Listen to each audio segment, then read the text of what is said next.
Welcome in again, Hippie. We are playing Coffee Talk. It's it's a narrative story game. It's an interesting game. We're running a coffee shop in Seattle. Um, yeah.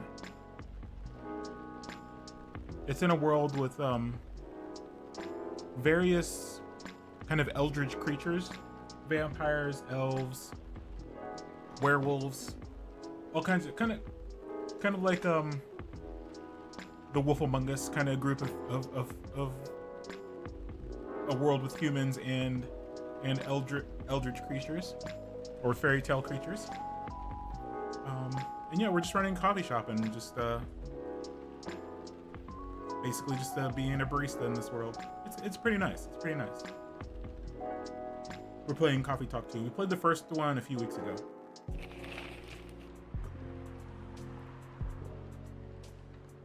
Let's see.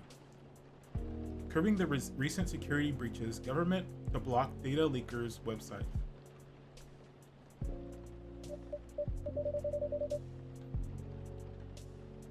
Sounds fun. Yeah, it's nice. It's a chill game. It's a chill game. So yeah, it's nice. It's right up my alley for sure. We'll be doing. We're still doing Yakuza Kiwami 2, and we will be doing Yakuza 3. And then I think we're gonna take a brief break from Yakuza. We also have Stardew Valley, and we will be doing the Dark Pictures Directive 80/20. I think we'll be doing that next weekend. And throughout the week we'll be doing Yakuza and Stardew.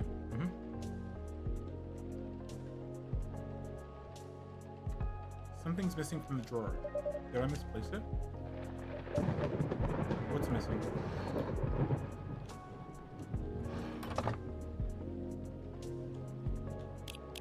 Hold on, let's check out the socials.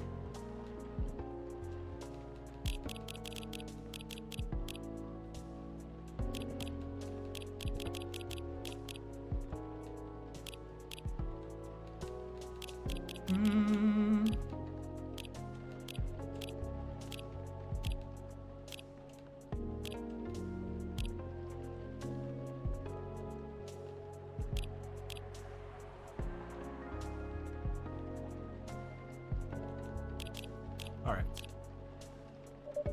Somehow I feel like it's going to be a long, long night. Or not.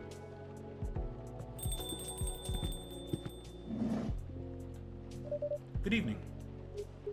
Hey, Tama. I'm just sitting here like, I wonder when I can sleep. Get some sleep, mate. Actually, I'm actually a little bit tired right now with myself. I stayed up a little bit later than I have been lately. I've been doing really good about getting full night sleeps. Insomnia, I feel that. Yeah, I've been real good lately. Thankfully. So but yeah, I stayed up a little later than I was planning to. Which is fine, but I did get up super early. Well, not super early. I mean, I got up at my normal time. So I got up at 6 a.m. this morning. So I only got a couple hours of sleep. But yeah, I've been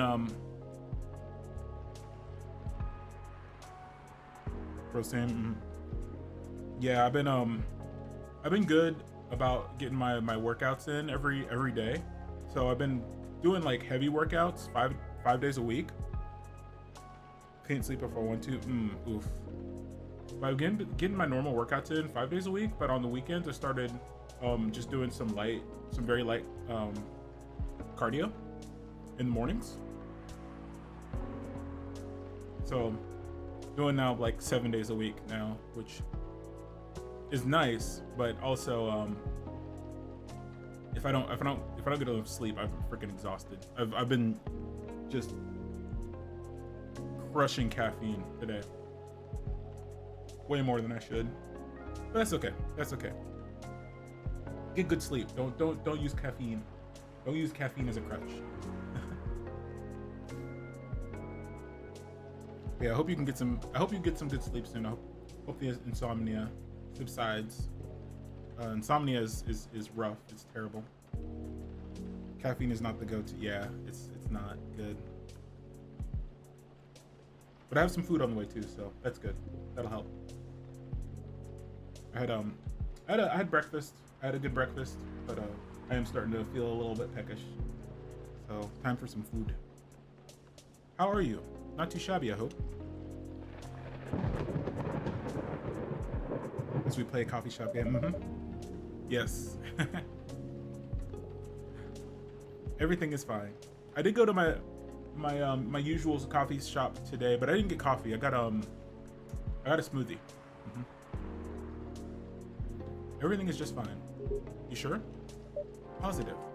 How about you, sir? How's work? My shift is over, so I'm free now. Nice. That reminds me, Mr. Hyde. Mr. Hyde was here just the other day. Oh, that's right. Did he tell you the reason for his visit? Yeah, he's moving back here, right? Or at least that's the plan. What a nice surprise. He told me he's got a few things to discuss on that. Well, it's part of why I'm here tonight. Aside from getting myself a hot drink, that is. On that note, I'm so ready to take your order. Much obliged.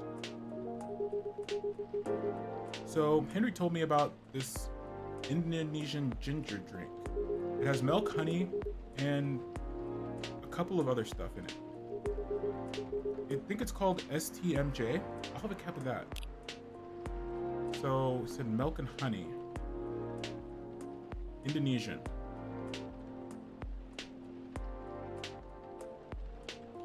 So I'm guessing it's STMJ.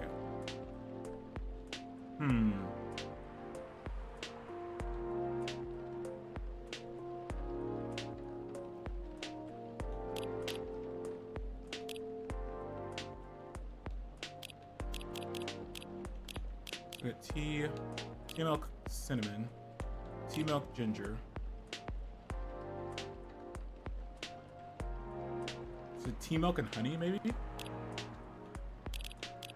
Or what is it, green tea maybe? No, I don't think green tea is, I think it's gotta be just regular tea. Tea, milk, and honey?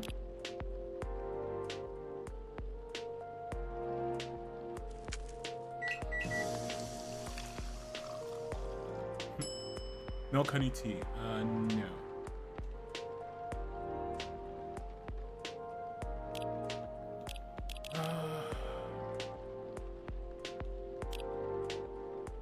Hibiscus maybe?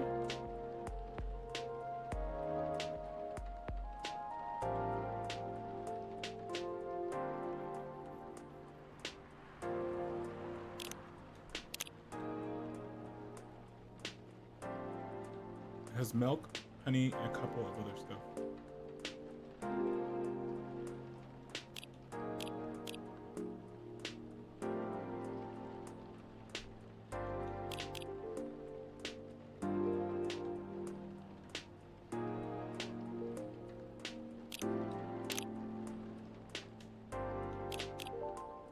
They're a lot more vague with what the drinks are.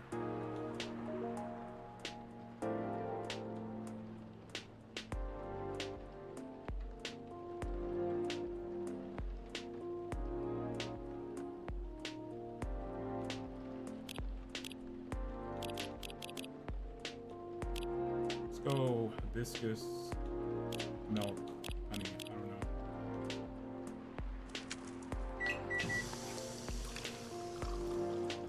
Sweetheart. Dang it, we already have that one.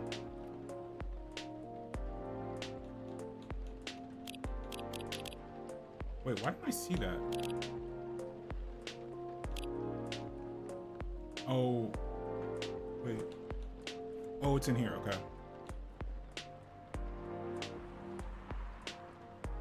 Blue pea honey milk.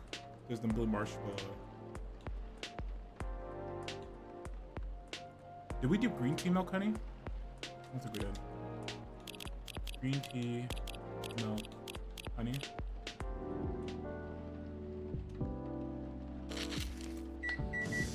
We're gonna run out of guesses.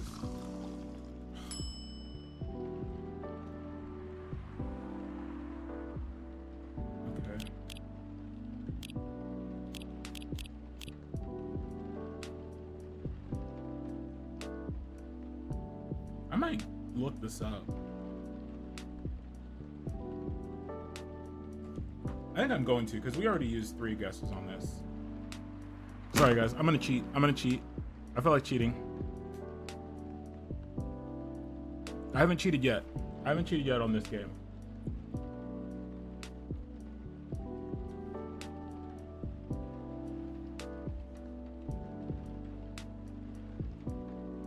So we're gonna cheat a little bit, just a little bit. Milk, ginger, honey. Oh.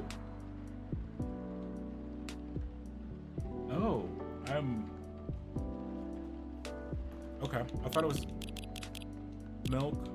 I should have known it was ginger. I should have known, because he's a ginger guy. I'm dumb. I'm dumb.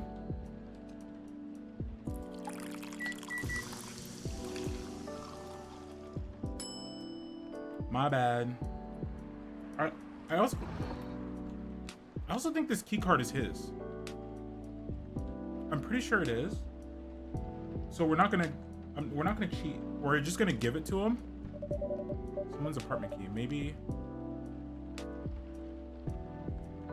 Since we cheated, we're gonna take a risk here and just try to give him this, and hopefully we don't mess something up later in the game. Oh. No, stop. Oh, hold on 1 second, friendos.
Okay, I'm back. I got my food.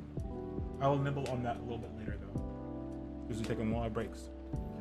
All right, let's serve it. Oh, I see. I dropped my key. Okay, yeah, we got it. That was his key card.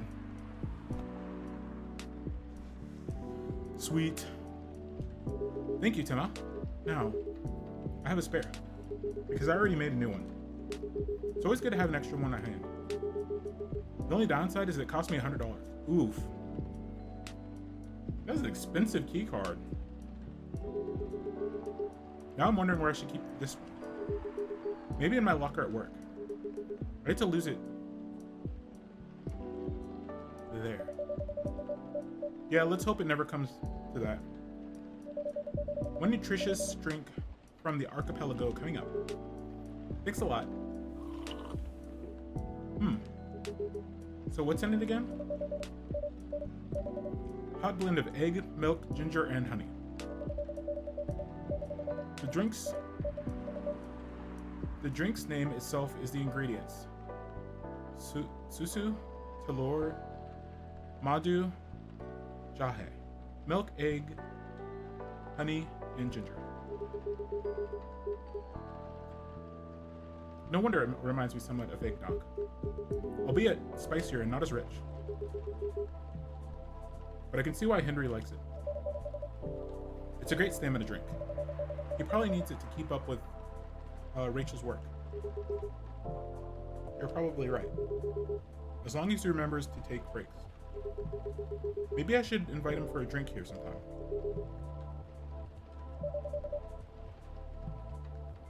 What do you think? That would be lovely. And consider it done. You know what? I don't think Hyde will show up tonight. Why is that? When I called him earlier to confirm, he sounded a little annoyed. And it's not exactly great outside either.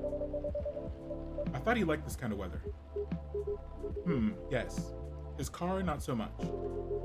That thing wouldn't survive this kind of storm. Now that you mention it, you might be right. I used to drive him in that car, back in the day. Did he ever tell you how old it is? Yeah, he gave me a whole backstory of it. Oh. I guess I'm just surprised he still uses it at all. The car clearly holds a special meaning to him. He was also quite sentimental about it, which makes me wonder if he has anything to do with him moving back here. What do you mean? He lived here before, right? Yeah? And he kept bringing up the past, too. Are you saying his move is motivated by nostalgia? I was gonna say homesickness, but I realize that makes no sense. I get what you're trying to say, though. It is a strange longing for times gone by. Considering how fast things are changing these days. Maybe even too fast. Which is ironic, really. What is? Live long enough, you'll realize the only constant in life is change itself. Things like shifting, necessities, curveballs to the world throws at you, decay. Just stuff we have to deal with indefinitely. Considering our lifespans, you'd think we'd get used to it at some point. But we never do. Never completely, anyways. I suppose the idea of getting used to change is a paradox in itself. Sounds about right. Perhaps nostalgia is like an anchor for dinosaurs, like us. It keeps us from losing ourselves to the world's relentless speed. You get used to these after a while, huh? Pretty much.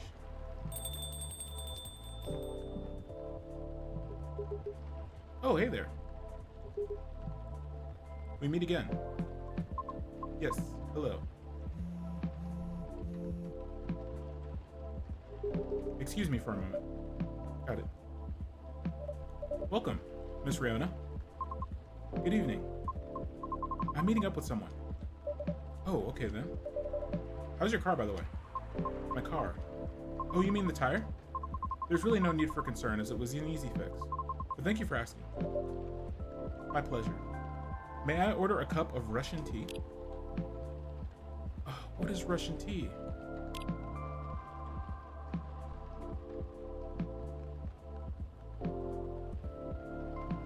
Yeah, I have no idea what Russian tea is.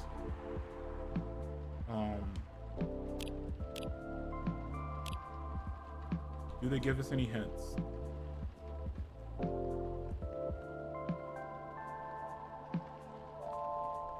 What would Russian tea be?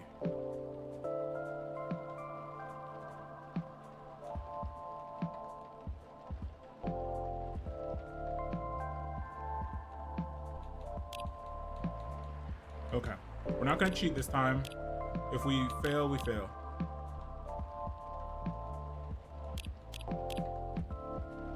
We're gonna go with regular tea.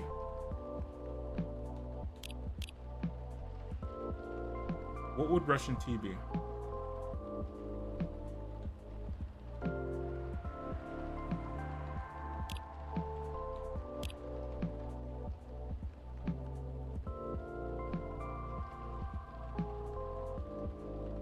Mint and lemon? I don't know. Mint and honey?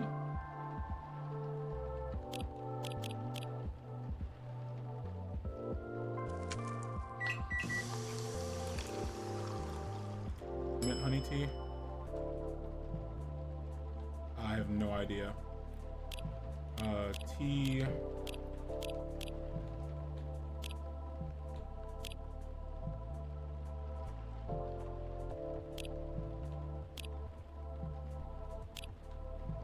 Ginger.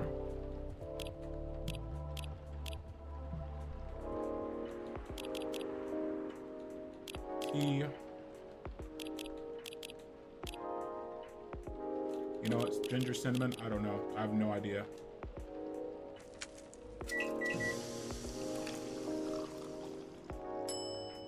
Masala chai?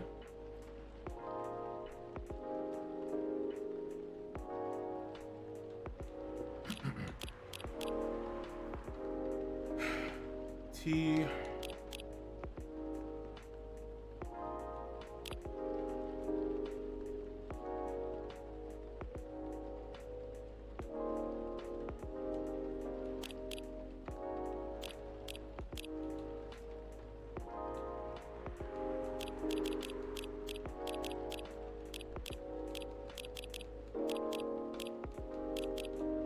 I really hate that when you discover something, you only discover it if you actually serve it.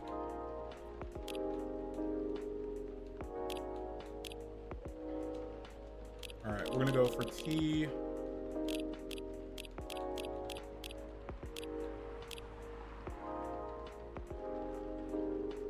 Lemon honey.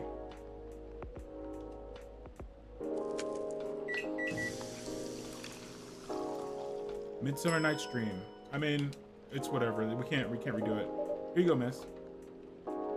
This is not what I ordered. It's not? I'm sorry. Let me remake it for you. It's okay. You can leave it. Are you sure? Yes, don't worry about it.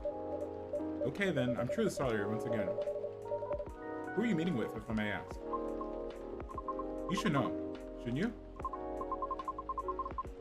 After all, you were tasked to give me his contact info. Oh, that's right.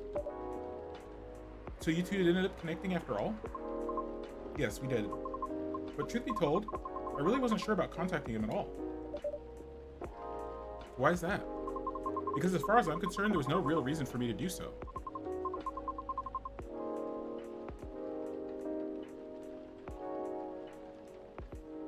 Nevertheless, I sent him an email the following night. Right after the completion of my final delivery at 3 a.m. That's pretty late. A little, but surely no worse than forgetting it altogether. But he replied straight away, to my surprise. I had no idea he was such a night owl. Or perhaps an extremely early bird. Right? I wonder if he ever sleeps. That should be a question for you too, miss. Oops. Anyhow, he answered me with an apology. He regretted his rudeness from when we first met. Which was another surprise, since I didn't think it was such a matter of concern. Well, he did return here the next evening looking for you. Did he? Yep, he said so himself. I see. How peculiar. In any case, we exchanged phone numbers and have been texting ever since. Then he says he wants to meet up and speak in person, which is why I'm here now. But I'm still not quite sure that it was necessary. Maybe he just wants to chat and hang out. Perhaps. I suppose we'll see.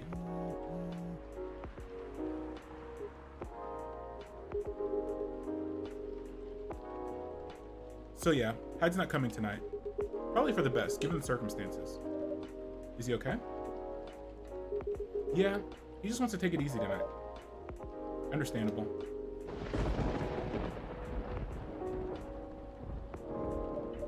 My apologies for these surges.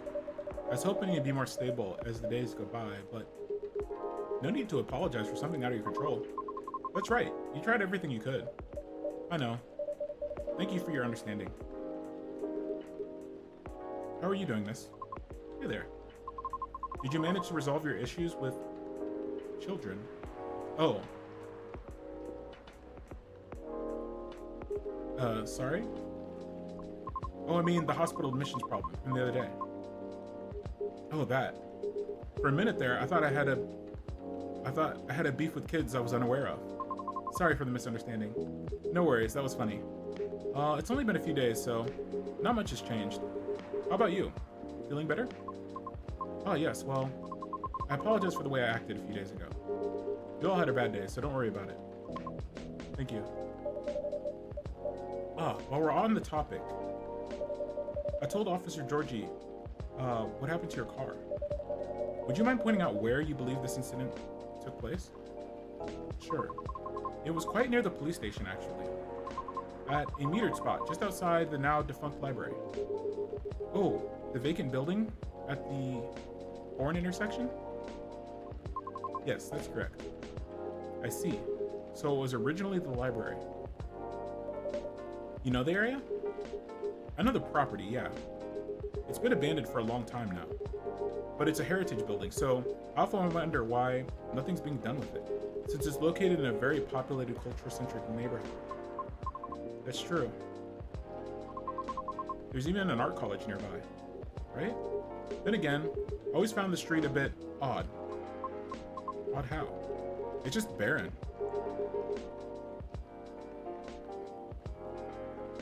Especially if you consider the area. And the weird thing is, I feel like it wasn't always that way. Feel? You don't mean, remember? No, exactly what I said. It's a feeling, not a clear memory. Strange, isn't it? That is odd. Well, there used to be a flea market there, a long time ago. Perhaps that's what you were calling? A flea market, huh? The last time I drove there, I remember seeing nothing but Oh wait, there was a single dead tree surrounded by strange trinkets. A dead tree, huh? No idea why I almost forgot about it. It stuck out like a sore thumb. About 8 feet tall, no leaves. It's been there forever. As far as I know. That hawthorn tree was something of a landmark for us drivers. And the trinkets you spoke of were actually remembrances of sorts. Remembrances? Hold on, I'm just gonna recap a bit here. Sure. Your car was vandalized near a meter parking lot spot in front of an abandoned library. On a seemingly deserted street within a busy area. Has a large dead tree surrounded by remembrances for some reason. Sounds about right. Except the tree's no longer there. No? Are you serious, Pops? Why wouldn't I be? That's crazy.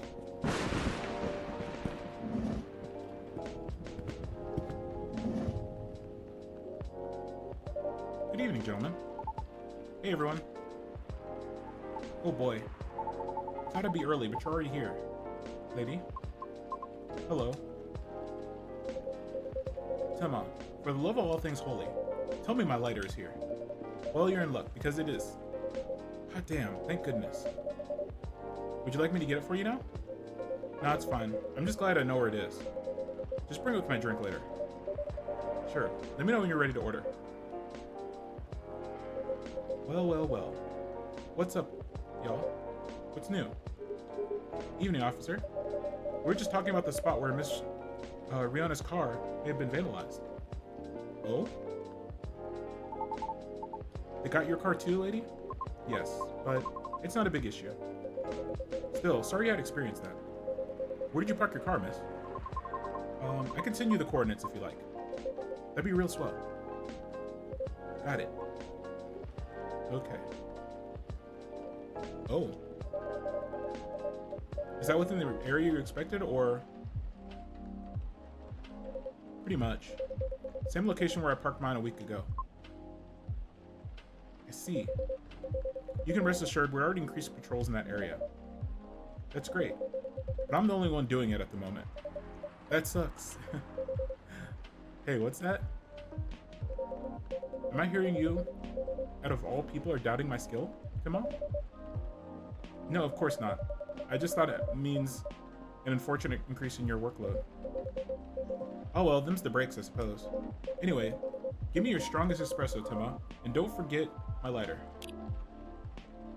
Alright, strongest espresso, coffee, coffee, coffee.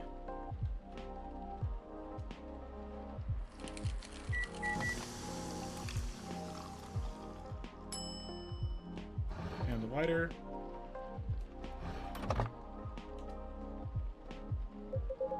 Oh, there it is. Thanks. You probably think I'm being silly.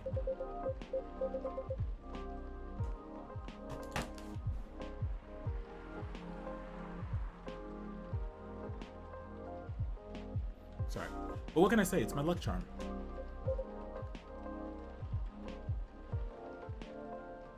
Yeah. It's borderline superstitious, I know. Don't you have anything of the sort? Well, I have good reason to be superstitious. Whenever I don't have this with me, things happen. Right. Alright, here comes the strongest espresso in the house. Cheers. Perfect as always. Are you ready to order? Might as well. I like something desserty. Because it's my cheat day. Sure thing, any specifics in mind? Well, I saw this video of a Spanish hot cocoa drink yesterday. It was so thick, I thought it was chocolate sauce. The name reminded me of a song, but for some reason I can't remember the title right now. You know, that sounds oddly familiar. For real? And I'll have that thick cocoa. It's got milk and a little hot, spicy kick to it. Okay, so...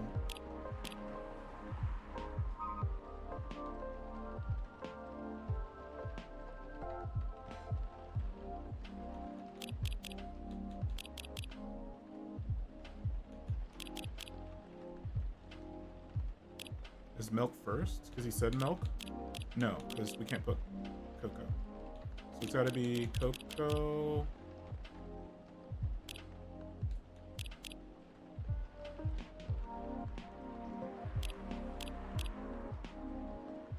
Chocolate, cinnamon milk. Or chocolate milk and cinnamon. Wait, let's look at our brew pad.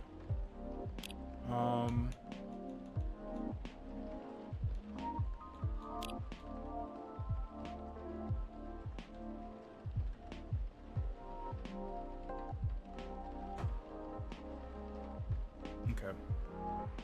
So chocolates.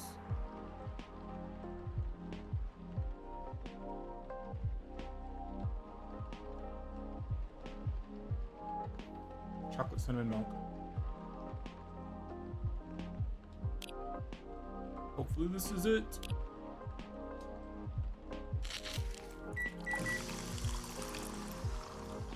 No, this is not it. Definitely not it. Oh well. Hot cocoa drink coming up. Thanks. Timma. Yes? I don't think this is it. It's not? Nuh-uh. Neither luscious nor thick enough. Ripperoon. Sorry about that. Let me remake it for you. Nah. My fault for being vague. Don't worry about it. Alright. Thank you. So, Pops. Just earlier you were telling me about your creepy patrol experience, right? Was it the same location the lady's car was as well? Creepy patrolling experience. Well... I don't know if I should even talk about it. Because maybe it's just a tad too spooky. Even for me. What happened? Tell him, Pops. It's not that big of a deal, honestly. All the more reason to talk about it, right? Maybe someone here will know something. You got a point.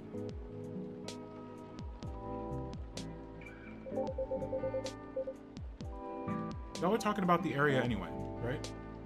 Yep. Well, I've been patrolling there the past few nights. The street itself is fairly straightforward. It's about half a mile round trip from the intersection and back. There's nothing much there either. Concrete sidewalk with metered parking spots. A fence here and there. And an unfinished construction site with a couple of CCTVs dotted about. No tree? What tree? There used to be a dead tree in front of the old library. Huh. Oh, that old dead tree. It was uprooted by the city back in January. Ah. The commercial community decided it wasn't a really good look.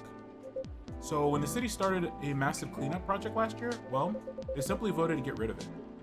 I see. Why? What's up? We're actually talking about it earlier, and being a decades-old landmark aside, could there be something more to that tree than just while being old? You think so? That's what I think, after listening to Miss Rayona.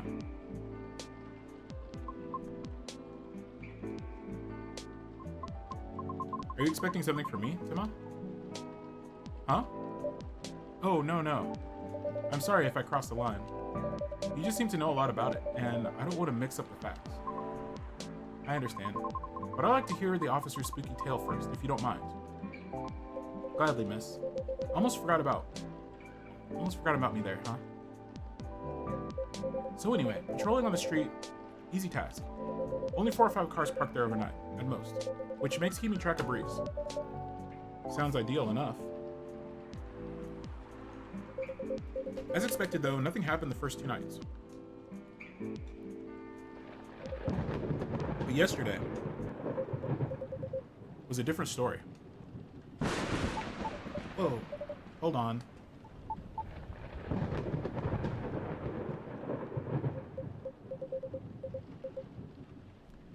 What a stage setup, huh?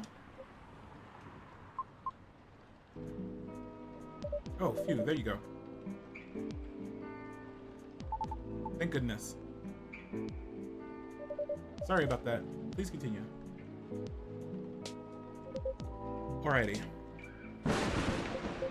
Well, it was nearing the end of my shift, and I found nothing amiss. There were only 4 cars parked that night. 2 spaced across the street and 2 on the opposite corners, side by side. My plan was to leave after I walked one last round, to make sure everything was okay. And a reminder, you can cover the whole place in only 8 minutes. Okay? Then at the end of my walk, I took a drag on my cigarette. Smelled as I was about to clock out, thinking it was another night job well done. Right? Wrong. As I was immediately faced with the impossible. 3 cars, 2 side by side, 1 across the street. All tires flattened. That's 12 vandalized tires for you, in a span of less than 10 minutes. That's so strange. It would take several minutes to flatten just 1 tire. And that's if you're using the right tools, right? But that wasn't all. Oh no, it wasn't.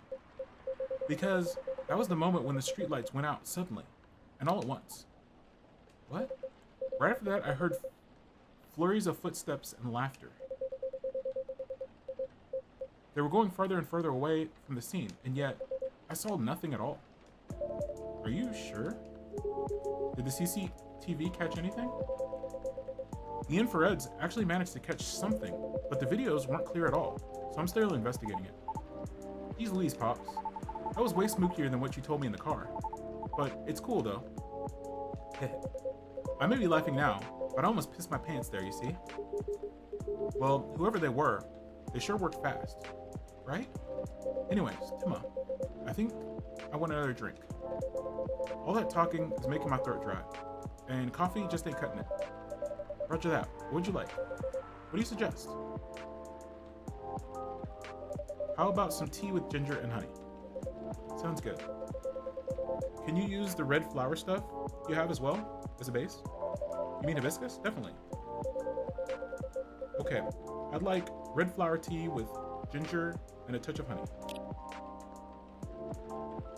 Let's see.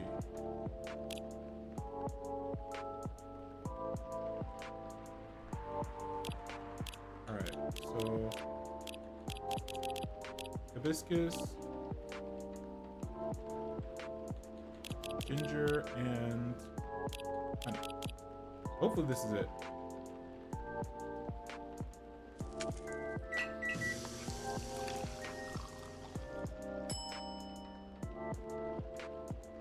Here you go.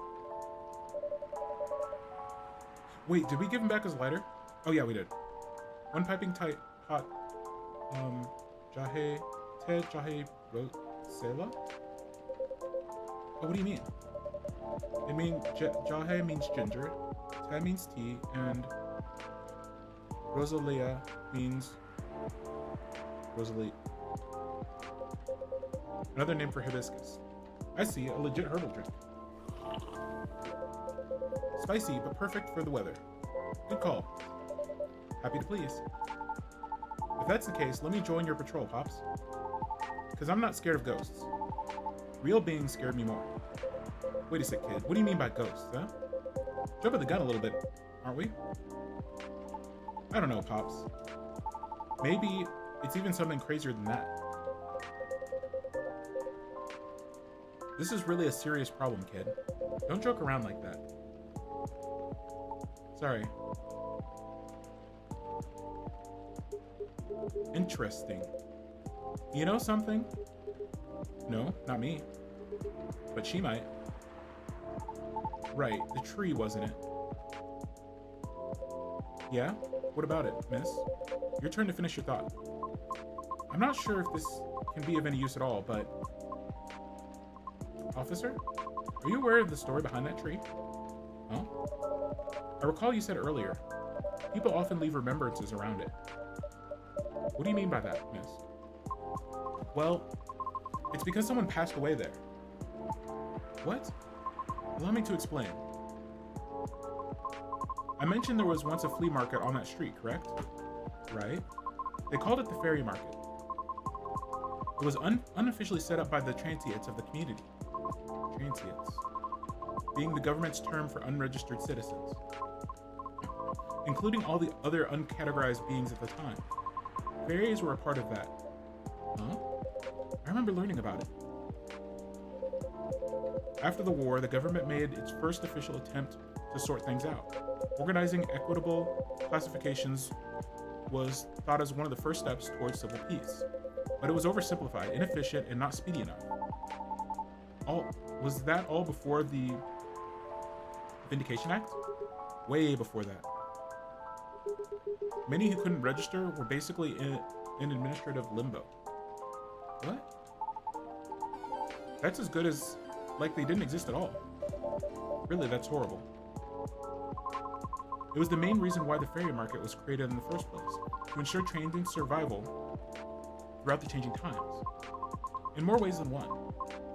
The market had no real schedule, therefore, the start of Fairy Week would be marked by flowers strewn along the intersection, so people would notice and come take a look. Sounds kind of too low-key, no? It was because it was illegal, silly. Oh. And that was exactly the problem. The market ran day and night, its format unchanging. At the same time, the economy was slowly reshaping the landscape. People started to spend more, becoming reckless. While the laws were still shaky at best, then a tragic incident occurred one night. A truck driver was speeding and went off course, striking the vendor there. And the only evidence of the crime was that tree standing where there was no tree before. Wait a second, what? Why did I never hear about it? How long ago was this? The incident occurred in 1958, but the market itself was forcibly disbanded in 1961. Happened before I was born, huh? Yeah, I remember everything now. It was actually quite an infamous case, wasn't it? But due to the nature of the beings involved, most people couldn't help but, well, forget. Huh? We're talking about the late 50s to early 60s here. Post-war media was still quite scarce. I remember the drunk driver was also the son of a very wealthy individual.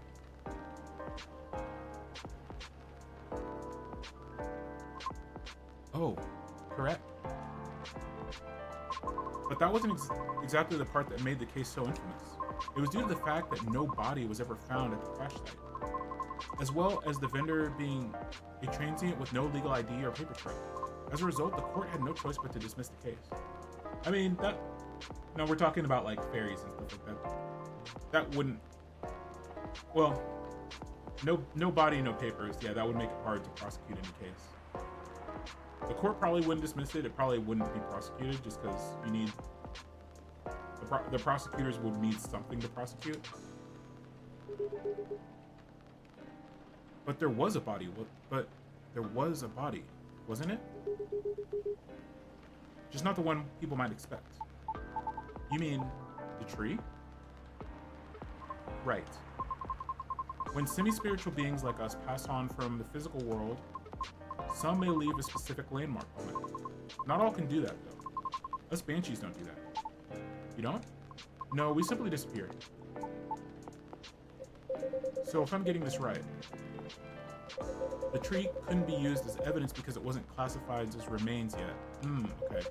The witnesses were in the same boat, no paper trail. So the driver's lawyers took advantage of those loopholes. Okay.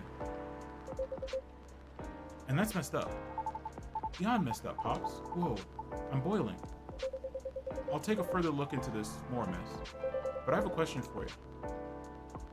Yes? You think the vandalism has anything to do with the tree removal? I don't know. I suppose it might depend on when the acts of vandalism began. Yeah, that makes sense.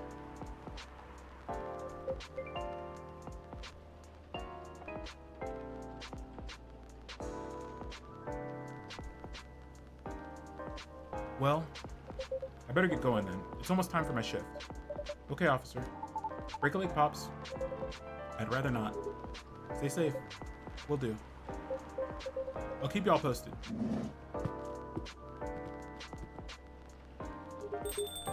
Well, I better go as well.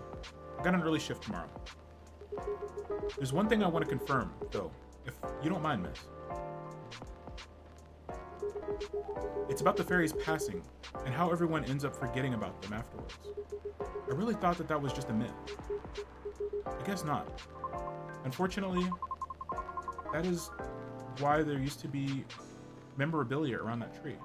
There were efforts by those who remembered to preserve the memory. But it wasn't enough, was it?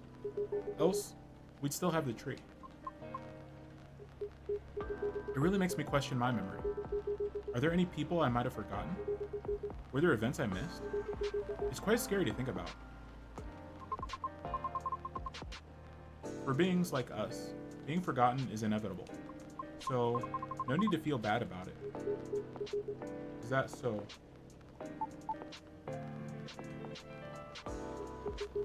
I didn't catch your name, by the way. I'm Gala. Oh, I'm Lucas. Nice to meet you, sir. Well then, nice meeting you. Good luck with your future auditions, miss. Thank you. See you around. Bye, Timma. Take care. You okay? It's getting real late. I still want to talk, but if you're tired, let me know. Have you eaten? You want something to eat? We don't sell food here. You don't? No wonder this place is always empty. Well, just kidding, Timma. Don't hate me, please. Well, do you want another drink, maybe? I wouldn't mind one. Thanks, what do you feel like having? Something without milk, with a fresh feeling, something and some brightness to it. I'm also quite partial to the blue pea tea. Uh-oh. Okay, I'll order something for you. May I? Sure. Oh no, come on. Can you try this mix? I saw this pretty drink in a video, and it looked perfect for Our Lady. Blue pea as a base, a lot of mint, and a splash of lemon. Okay. Blue pea is the base, a lot of mint, and a splash of lemon.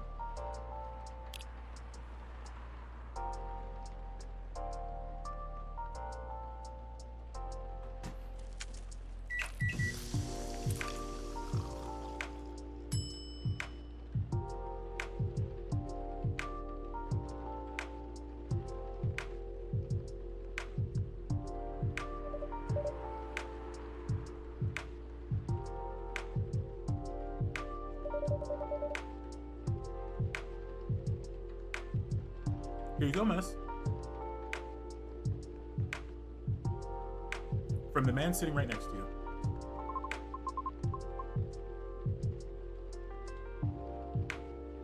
It looks nice. Very pretty.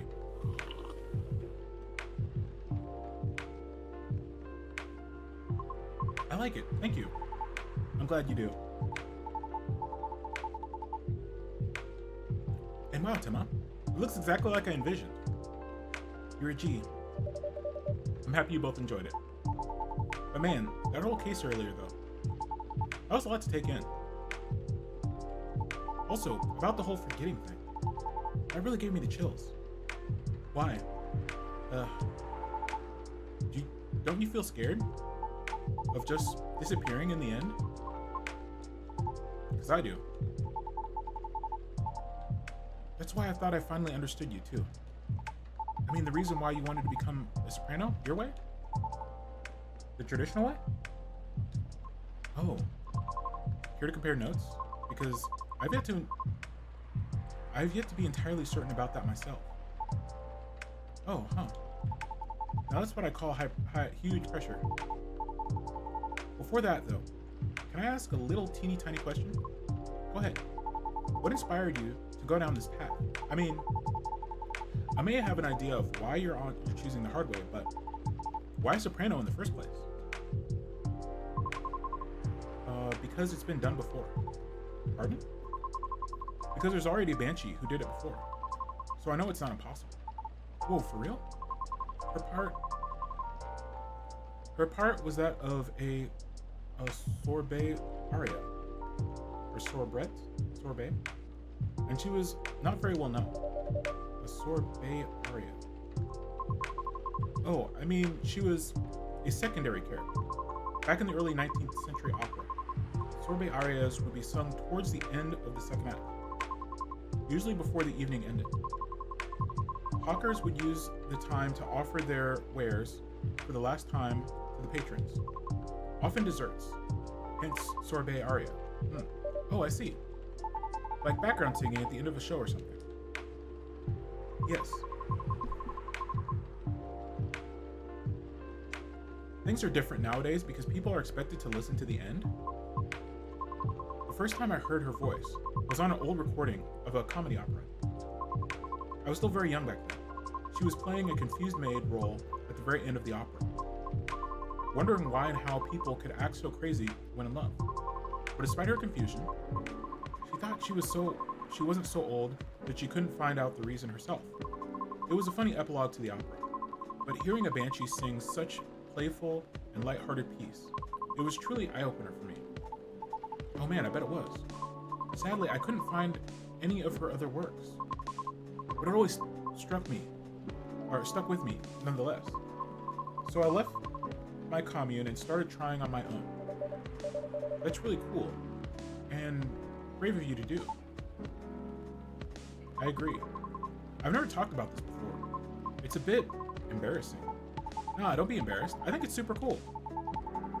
You're just feeling inspired to push yourself beyond what's expected of you, and wishing to leave a mark on this world.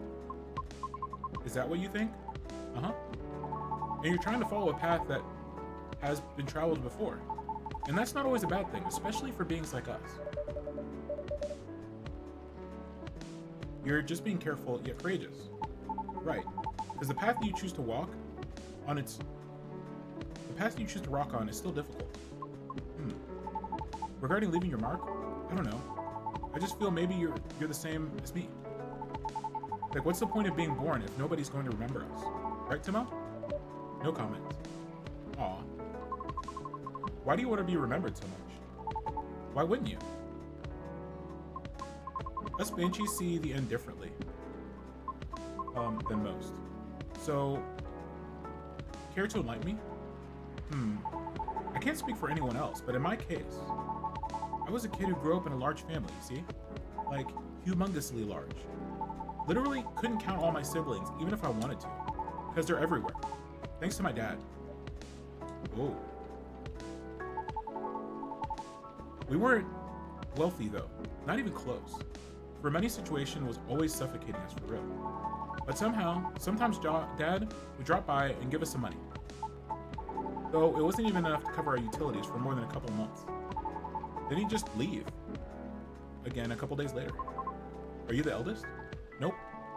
My older bros had already moved out by the time I hit high school. Huh.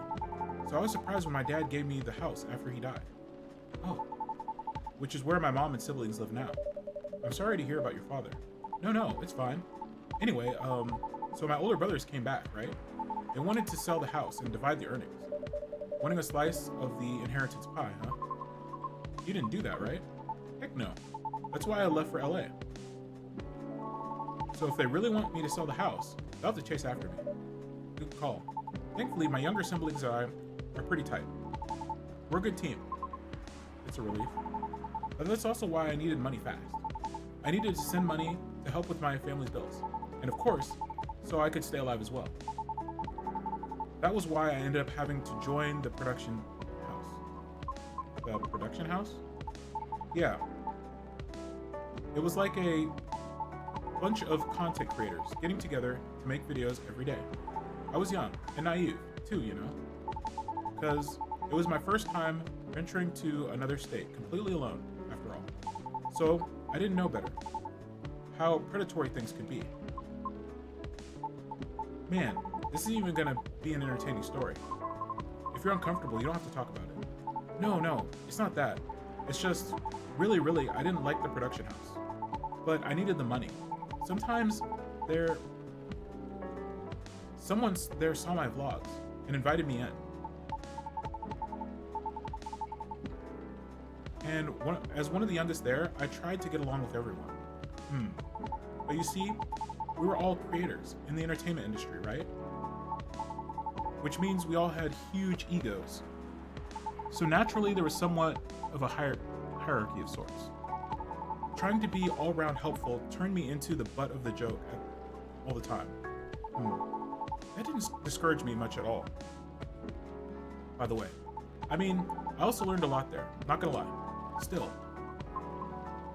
Well, long story short, being tokenized sucked in the end. No disagreement there. Sorry, I swear that wasn't what I wanted to talk about. It's fine. I actually learned a lot this evening. I just don't want to take up more of your time. Soul! Yo, thanks for the resub. Swallycat just resubscribed for 54 months. Thank you for the 54 months. I hope you're having a lovely Saturday. I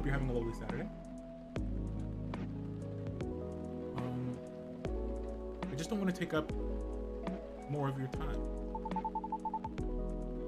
So I can just ask you a direct question, So can I just ask you a direct question? We're playing Coffee Talk 2. We finished the first one a couple weeks ago. Yeah, we enjoyed it. We're a barista, and we basically live in this kind of this world where there are like mythical kind of eldritch creatures and humans, and we basically just serve coffee and listen to their story. Sure. Great. Would you be interested in guest starring on my new show? Huh? I realized I was being dumb the other day we first met.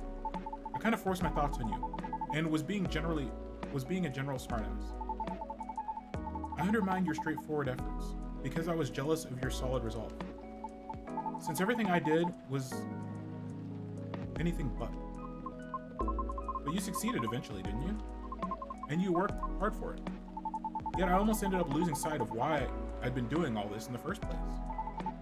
I went with the flow, made excuses a lot. All to justify the gain. But to what end? That's why I've been trying to put together a talent showcase for those who need extra exposure. It's going to be a small production thing. It'll be paid, I swear. And not with exposure either. Though it won't be much at first. Because I don't have that much money ready to use at the moment, so... wait. This is a bit sudden, don't you think? No pressure though. How does the show work? Well, I'm not 100% sure of the shape of it yet. But ideally, it will have like an interview at first. And then I'll record you singing. I'll bring all the gear. I'll also be doing all the editing and stuff. It's gonna take a bit of time since I still have to maintain my show. But I did start my vlogging journey on my own too. So I can bet you the result will still be quality. Your show will tank if I'm the first guest. You realize that, right? If it does, then it doesn't deserve to exist. I don't care about the haters. But you do. That's why I won't push you.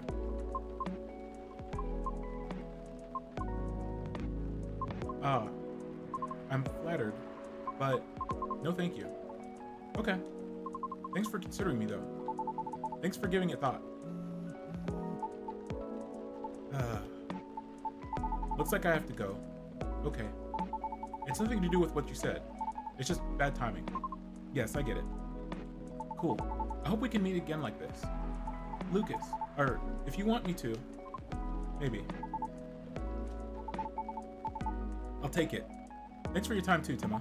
Sorry if I bored you. No, truly, it was my pleasure. Cool. Okay. I really have to go. See you around. Safe trip. Alrighty, see you, Tima.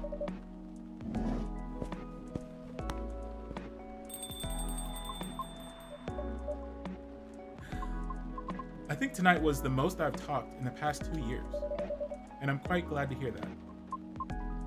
Thank you. For what? For being such a good host. I know I'm not the easiest person, I'm not the easiest being to get along with. It's always a pleasure to have you and everyone around. Then I'll be taking my leave. I feel like I have a lot to rethink, but I'll see you again soon. And we'll be waiting. Always. Safe trip, Miss Riona. And have a good night.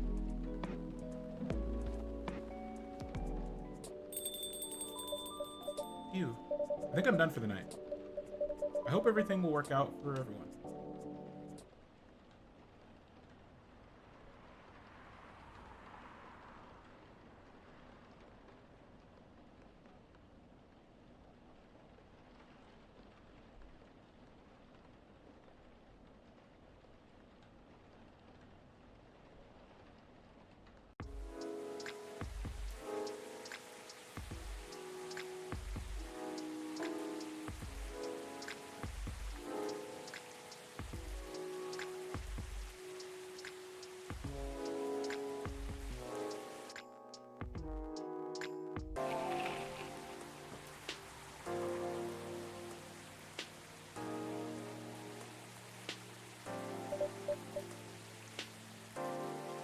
Let's see. All the ingredients are stocked up, and the weather's keeping quiet. Looks like a good night to listen to some stories.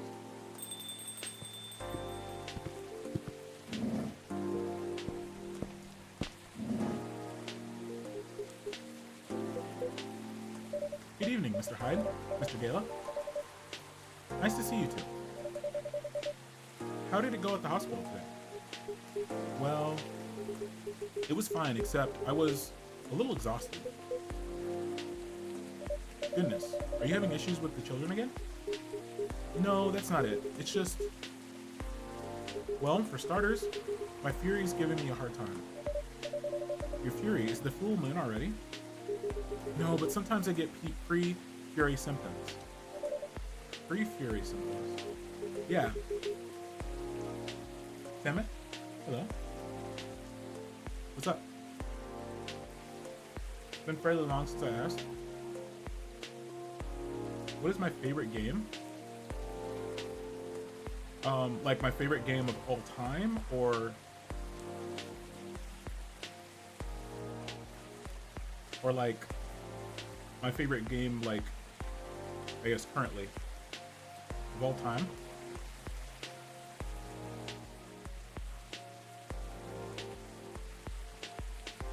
If it's changed or wavered at all, it does change, but I usually go with Metal Gear Solid 1 because that was the biggest, like, in terms of influence on me and like actually becoming a gamer. Metal Gear Solid 1 is the game that did it.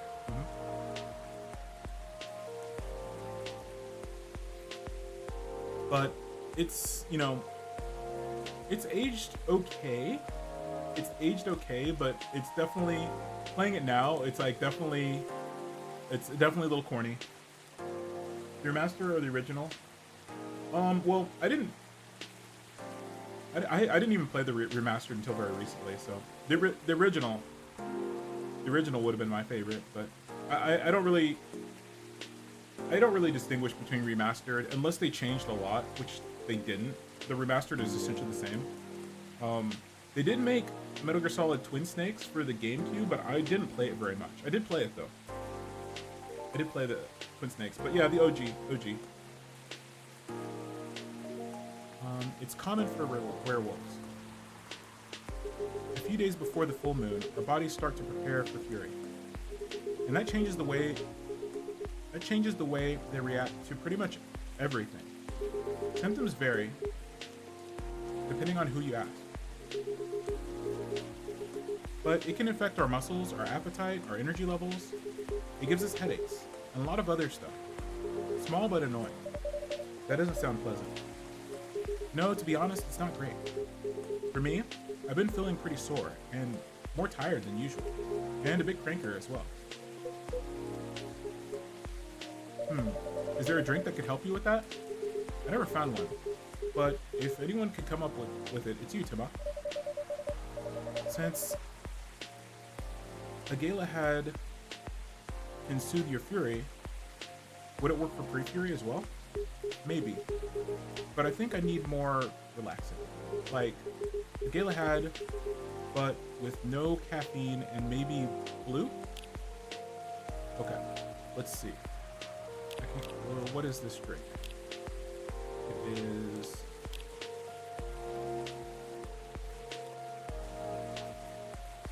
it a coffee? Okay, tea, milk, and ginger.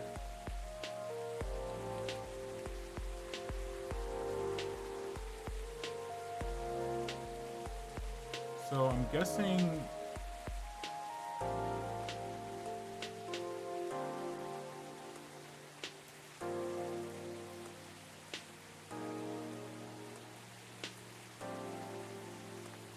it's gonna be blue pea, milk, and ginger. Ever played Dying Light? Yeah, I've played it. I enjoyed it, for sure. Blue pea, milk, and ginger.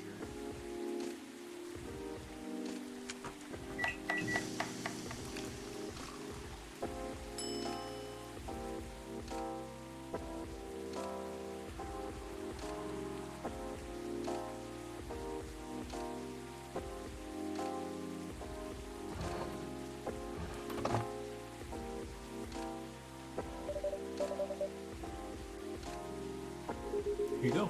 Gala tea for you. How do you come up with these names on the spot, no? It takes a bit of soul searching to tailor it to the situation and so on. Sorry, I'm taking a few nibbles in between dialogue. That almost makes it sound like you know in advance what we're going to order. Call it a sixth sense. Let's see how your sixth sense tastes. Wow, this is excellent. Exactly what I needed. Very happy to hear that. Hyde just keeps staring. What's with the long looks, you two? Did something happen? What you eating? I have a buffalo chicken wrap. Actually, Tima, guess I'll come out with it. I need your help. My help? Come on. I wasn't that bad. No, I was so tired today, I nearly fell asleep on the job. But more importantly, it's not good for you. Moping around, sulking, refusing to look at solutions. I've never seen you like this, and I'm getting worried. There's nothing to worry about. You said that, but then you spend your entire nights looking miserable. No advice I can come up with is good enough. And Hyde, I'm barely keeping it together as it is. You should know by now how I feel when Fury's about to hit. I take it you two ended up chatting yesterday after all? You bet we did. After I walked out of here, I headed home and found this one. Lying on the sofa, staring at the ceiling. Looking so gloomy, it sucked the color out of the room. And it's not the first time either. It's constant these days. Please help me help him, Emma. I'm at my wit's end. Mr. Hyde? Fine. The truth is I'm bored to death. Or I would be if it wasn't for the whole immortality thing. I'm I'm nearing 40 years old. You're way older than 40 years old. I've never been this bored in my entire life. I thought he was like hundreds of years old. Yeah, he's like hundreds of years old. Is that like vampire time? He's 40 in vampire years? I've never been this, am I just completely wrong? I've never been this bored in my entire life. Interesting. You make it sound like you're much older. 40, okay, 40 years in vampire years. Okay.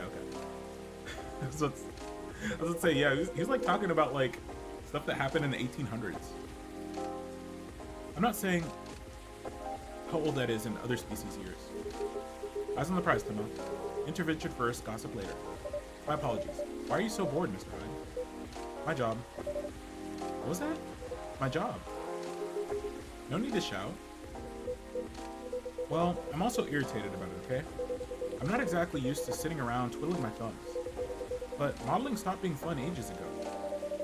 You did mention something like that last time. You are trying to leave modeling behind then? Yeah. Is there a specific reason for that? It's all just so brief. Back when I started modeling, people thought of fashion in a different way.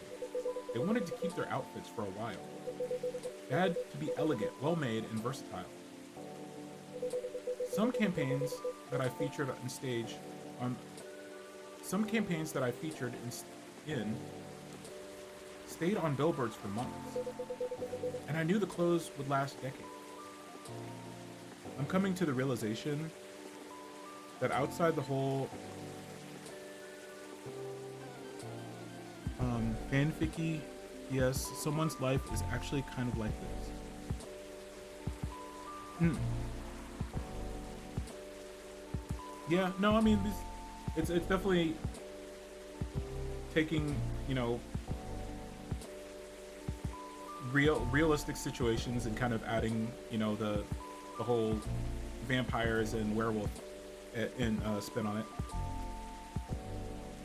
I can't tell whether if I envy or dislike the grind.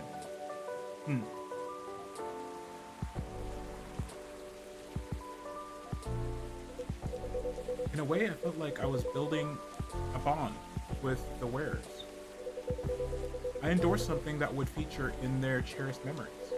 But then social media came, and it all became disposable. The clothes themselves, of course, but the models even more. I shoot a campaign, the band posts it online, and it gets attention for what, 10 minutes? Then another campaign comes in, and everything's forgotten. Blink and it's gone. There's no bond to be built there. Isn't that changing these days, though? With slow fashion and the like? That's true. People are getting into vintage clothes, too. I salute that. But the reality of my job remains the same.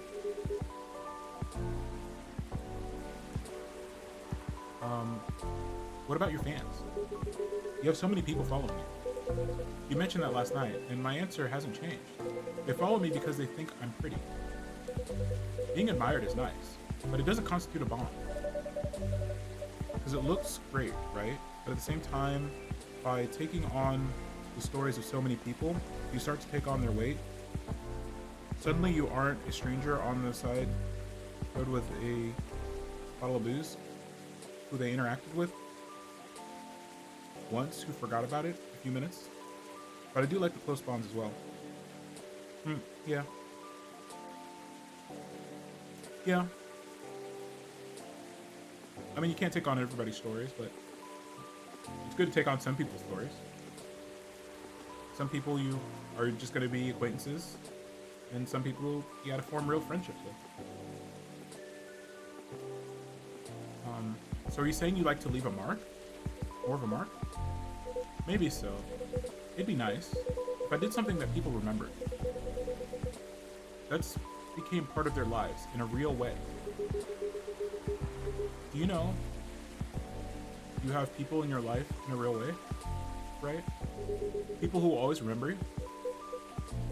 That's not the same thing.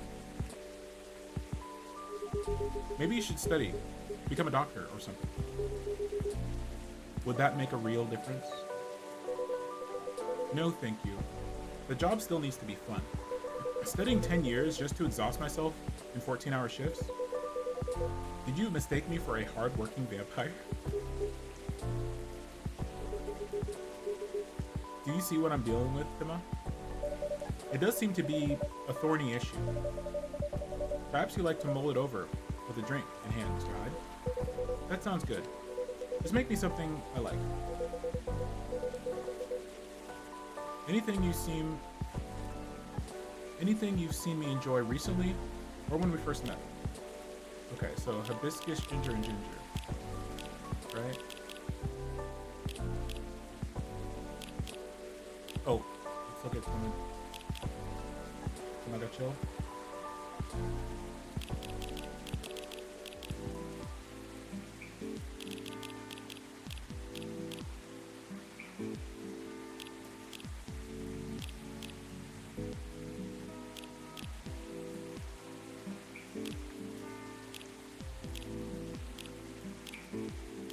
Okay. So it should be, yes, hibiscus, ginger, ginger.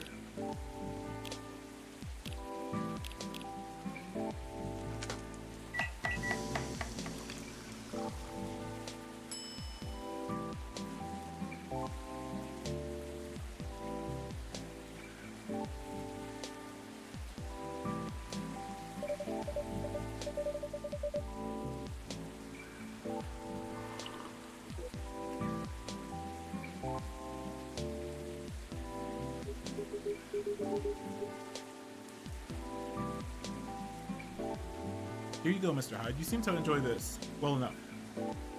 Nice, Tima. And you lost your bet, Hyde. A bet?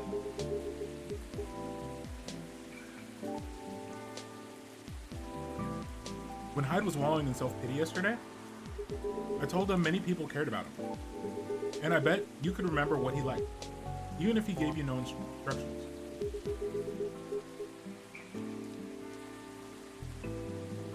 So now I get to say that I was right. And Hyde gets to buy me dinner. At a place of my choosing. Ugh. You're going to pick that horrible steakhouse again, aren't you? You know it. Have you won any other bets in the past, Mr. Gala? Let's see. You say Hyde. He's won every single one of the bets we've ever made. Wow. Yeah, I'm this close to being able to buy a new TV with the money I'm saving on food. Just rub it in my face, why don't you?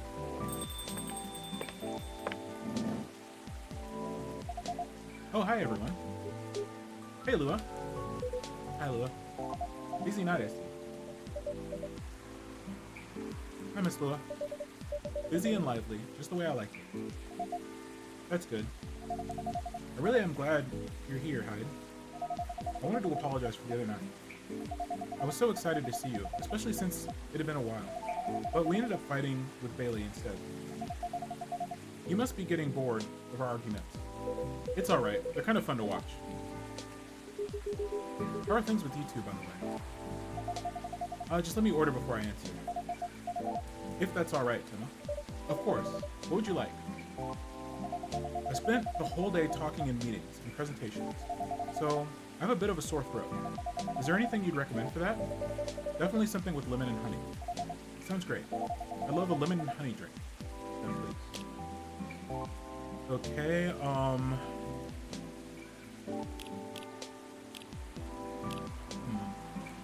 Quick answer. Quick answer. What's your usual cafe order? Honestly, I don't do cafes a lot. I generally order at my local coffee shop. I generally order a strawberry banana smoothie. But for caffeine, I'm usually pretty simple. I usually do a red eye, which is just an excessively caffeinated drink. It's coffee with 2 shots of espresso in it. And I'll usually do like vanilla and cream. because usually it's 2 espresso and coffee usually gets pretty bitter. What kind of base? Tea.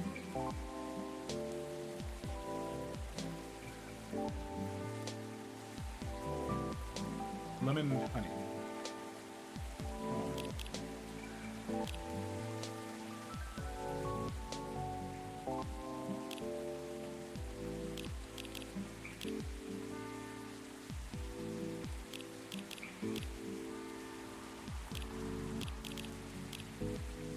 What about hibiscus? Does she like hibiscus?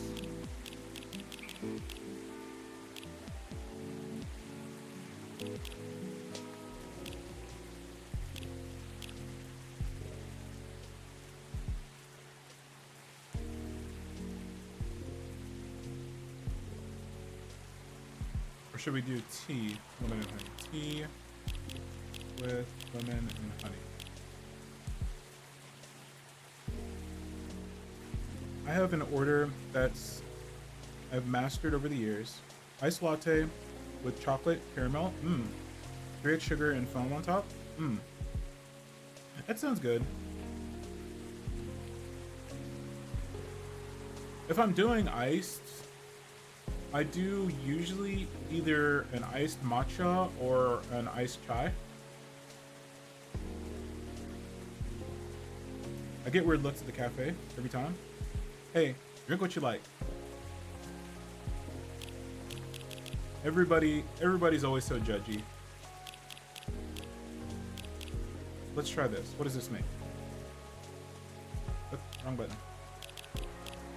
Hibiscus, lemon and honey. Lemon, honey, hibiscus? No. That's not gonna do it.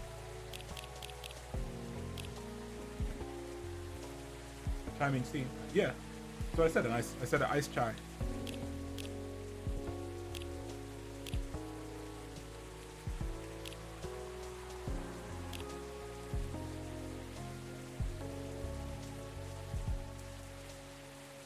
So say tea. Okay, so an iced tea is not the same thing here as an iced chai. If you ask for iced tea here, you're gonna get something completely different from the iced chai.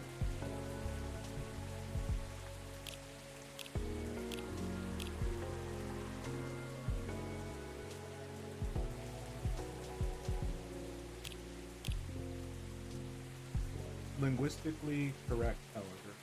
Yeah, but if you want to get what you actually ordered, then you need to be colloquial. You need to be, correct with the local language. Linguistically, yes.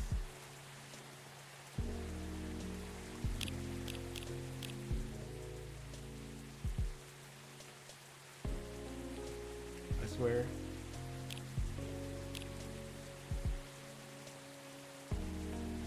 Have water.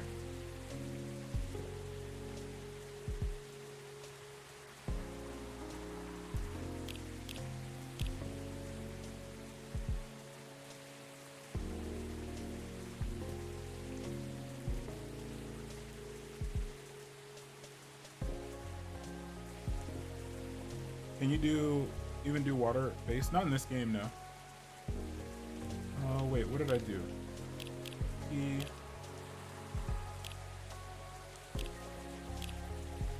Lemon and honey?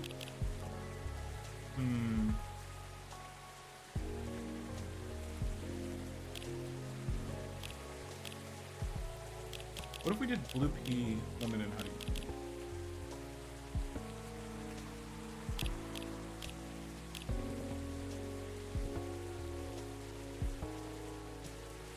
Every grandma's favorite.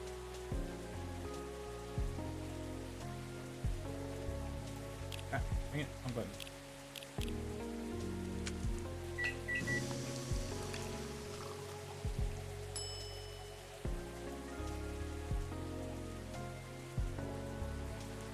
Alright, we're just gonna serve it. I'm not gonna keep trying. Here, have some honey to soothe, some lemon to boost recovery.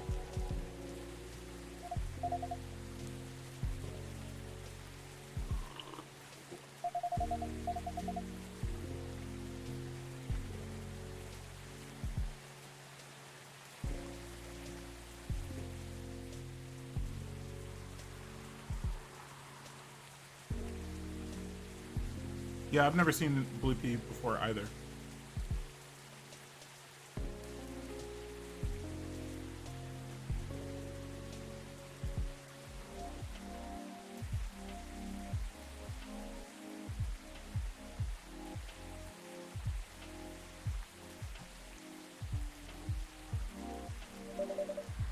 That's great to hear.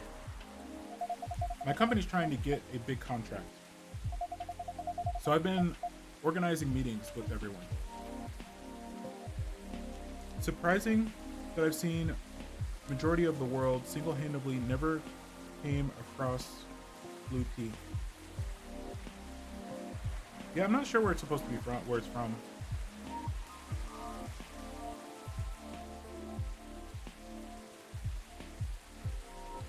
Let's see.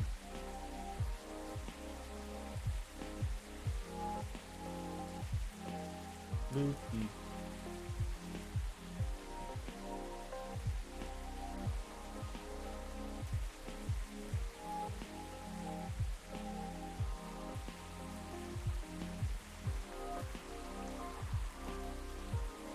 Origin. Let's see, Southeast Asia and India. Thailand, Malaysia, Vietnam. Looks like. Indonesia.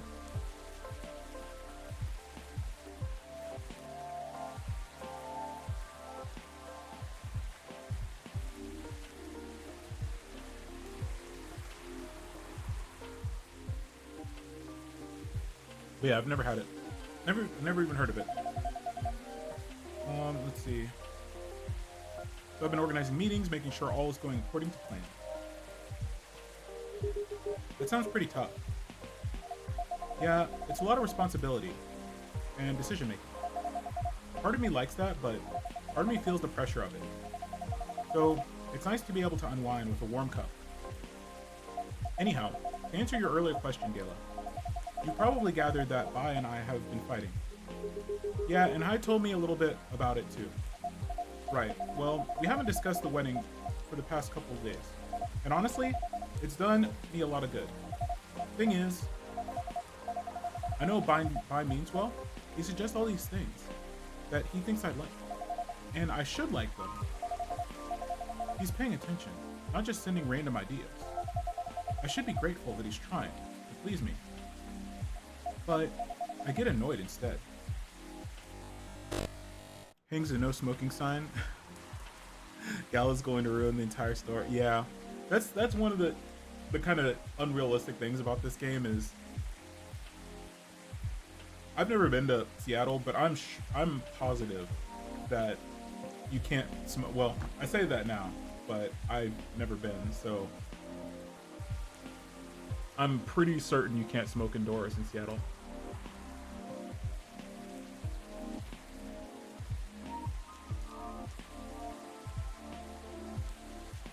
Yeah. Yeah, Washington state law prohibited smoking, yeah, in public places. Yeah, my state was... You shouldn't be able to. Yeah, my state was one of the last states to ban indoor smoking. And that was like... I don't know, it was 20 years ago or something? I don't even know when. Like, I couldn't even smoke when they banned it in my state.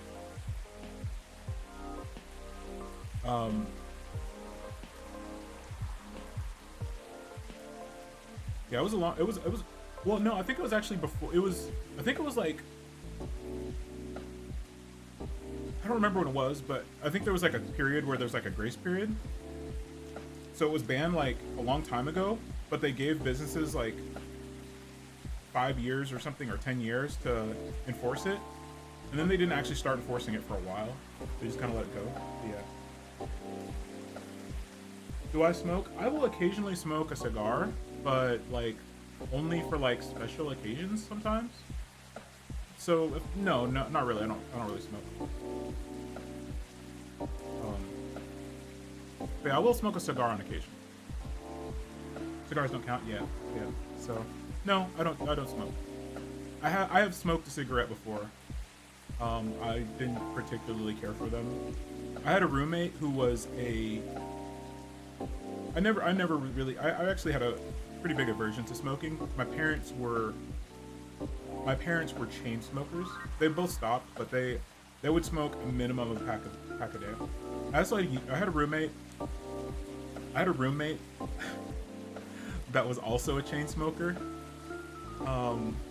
And so yeah, he would try to he would try to get me to smoke. So occasionally I'd have one with him, but I never really liked it. Kind of had an aversion to it. I like those black cigarettes because they're real easy to carry around and look stylish. They have really good smoke mid-run. But yeah, I always had kind of a bit of an aversion to smoking. I never had a problem with people smoking, but it caused a lot of problems for my parents. So, and it was expensive. But yeah, I remember, like, in my state was like one of the last states to ban it, and that was a long time ago. And Seattle is pretty like anti-smoking as it is, so I wouldn't. That's something that's very unrealistic. I get annoyed instantly. I don't like chain smokers, people who smoke as a personality. Yeah, like purposely smoking. Yeah. I had a roommate that would smoke like a pack and a half to 2 packs a day, like a lot. It was like a chore for him, like especially during winter. And it's just like if you associate it, cigarettes can prevent a panic attack.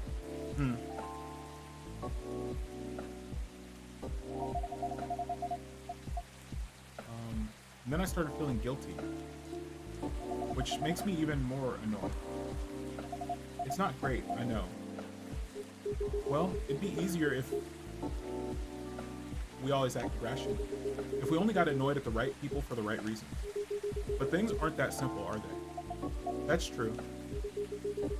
Although, I guess, if you figured out what actually annoys you, it would help. That's the problem, I'm not sure. At first, I thought it was... I was tired or worried. The last decision making at my job is taking a toll for sure. It's a bit hard for me to also deal with, organizing things in my personal life. Also, the financial side of it is hard to navigate. I don't want to buy to spend too much money, but he's right that involving my family comes with strings attached. Yeah, a 200-person wedding, that's going to be very expensive no matter what you do. I'm not sure how to avoid that, but I'm realizing that might not even be the main issue.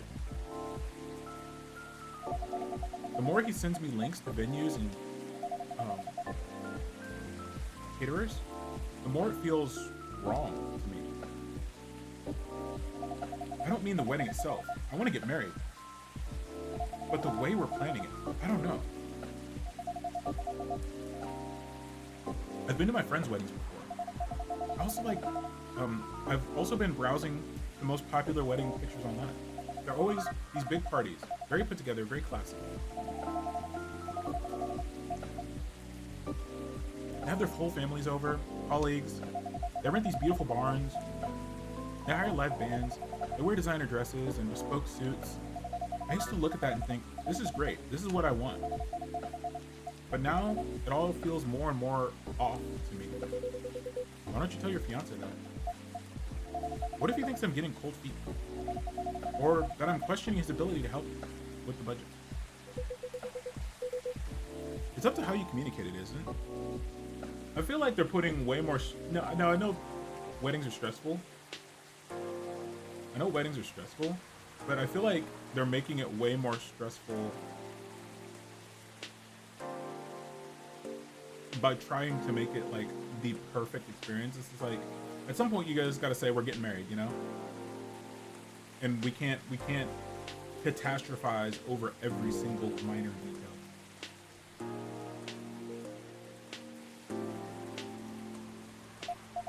But it's still a difficult topic.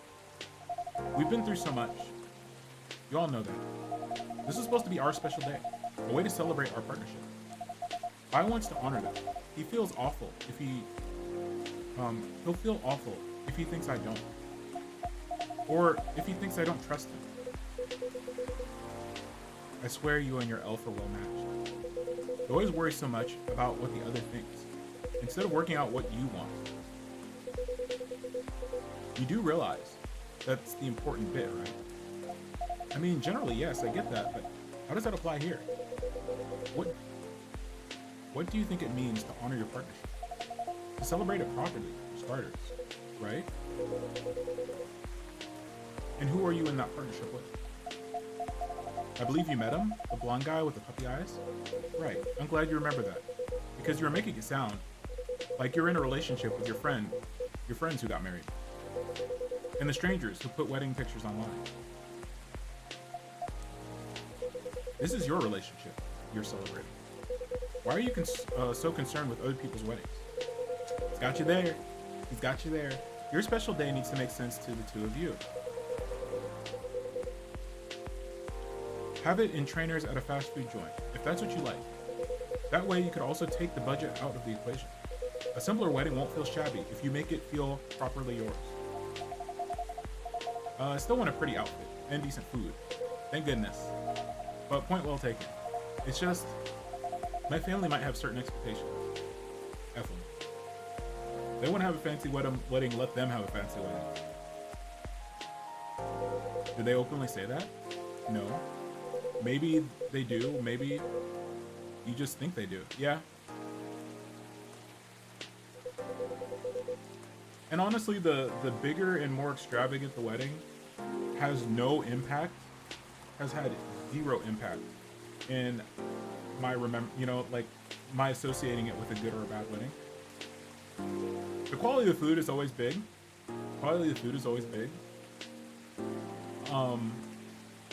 But really it's did I enjoy my time there? Did I spend the entire time bored? You know? I mean, I've been to some, weddings where people will take out tens of thousands of dollars worth of loans. And I've been like, man, this sucks. And then I've been to weddings where their family catered it. And they were like some of the best weddings, where they had it in they had the reception in their parents' backyards. And those were some of the best weddings I've ever been to. It's more about like the guests and even family members are going to remember the weddings they enjoyed, not how extravagant. Like, honestly, in the gossip, in the family tea, they're gonna talk more about, like, if your wedding sucks, if your wedding sucks, everyone's gonna talk about how much you spent on the weddings. Like, can you believe so-and-so spent $50,000 on a wedding? It'll become gossip if your wedding sucks, even if you spend ridiculous amounts of cash.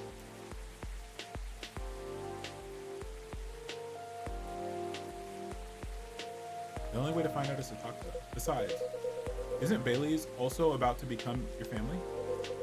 You sure are only thinking about family. You sure are only thinking. What am I reading? You sure are the only family he's got. I'm not saying to disincentivize anyone or disinvite everyone or to fight with them or anything, but you shouldn't put their needs above your own. I really shouldn't, should I? You've given me food for thought. Thanks, Hyde. My pleasure. Amazing how you perk up when you give people advice, Hyde. Maybe you should become a therapist.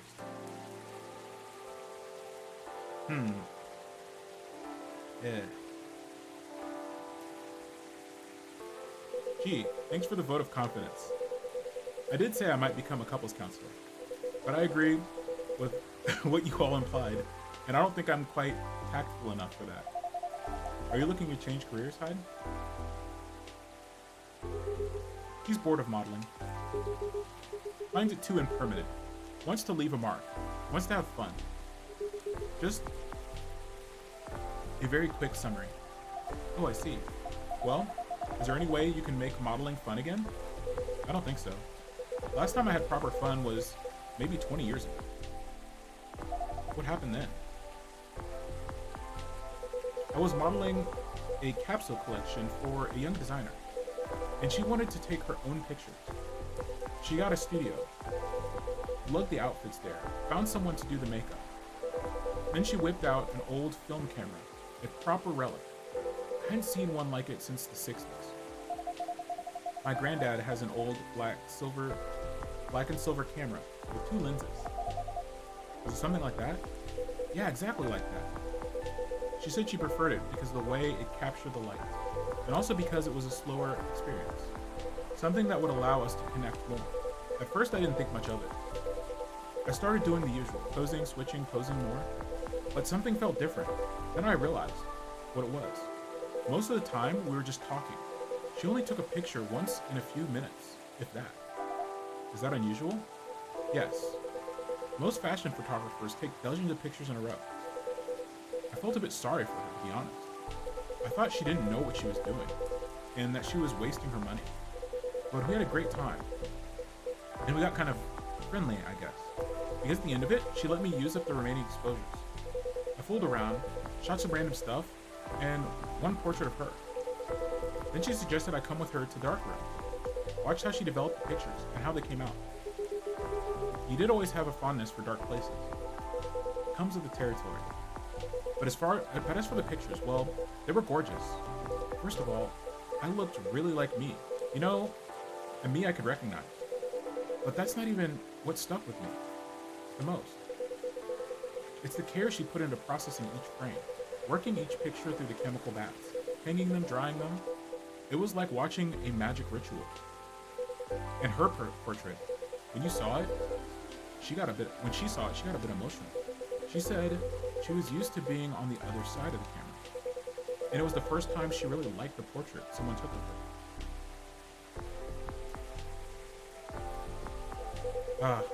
I'm in a weird place these days. It's not like me to tell all these kinds of tales. Or to launch into soppy monologues, really. Just forget it. No, I think it's a beautiful story. And it gives me an idea.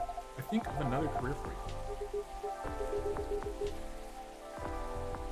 Photographer? She's gonna suggest photographer? Go on then. Well, maybe it's because I've looked at so many of them recently. But apparently film is making a big comeback for wedding pictures. It's what you said. It captures the light beautifully. And it's more personal, slower approach. Maybe you could try that. Who, me? No other vampire who's looking for a new line of work. No, the other vampire is looking for a new line of work. I think you've got the wrong idea, the wrong guy here, Lord. I know I'm disgustingly sentimental these days, but I'm not that far gone. Attending one wedding gives me cavities, let alone several per month. Oh well, forget it then. No, don't forget it. At all. It'd be perfect for you. Come on, Hyde. I know you like to play strong and sarcastic, but you are sentimental. And you love to chat people up. And solve all the bridesmaids' drama and defend all the parents. But most importantly, you do something for the people that they'll never forget. They'll look at your pictures their whole lives. If that's not leaving a mark, I don't know what is. You're assuming they won't get divorced. I don't know if this is the right topic for Miss Lua. It's alright. I know some marriages end in divorce, but that doesn't change anything, does it? Whether a marriage lasts for a few months or a few decades, the wedding is still an unforgettable moment in someone's life. That career in the mafia is really looking up. You're hopeless. I'm falling asleep in my chair now, so I'm going to head back. Do whatever you want, you thick-skulled vampire. Just don't stay out too late, okay? Yeah, alright. That's my cue as well. I have some thinking to do, and maybe some talking. Thanks again, Hyde, and good luck. I hope your next adventure is a good one. It will be. Good night, Lua. Good night, Tima. See ya.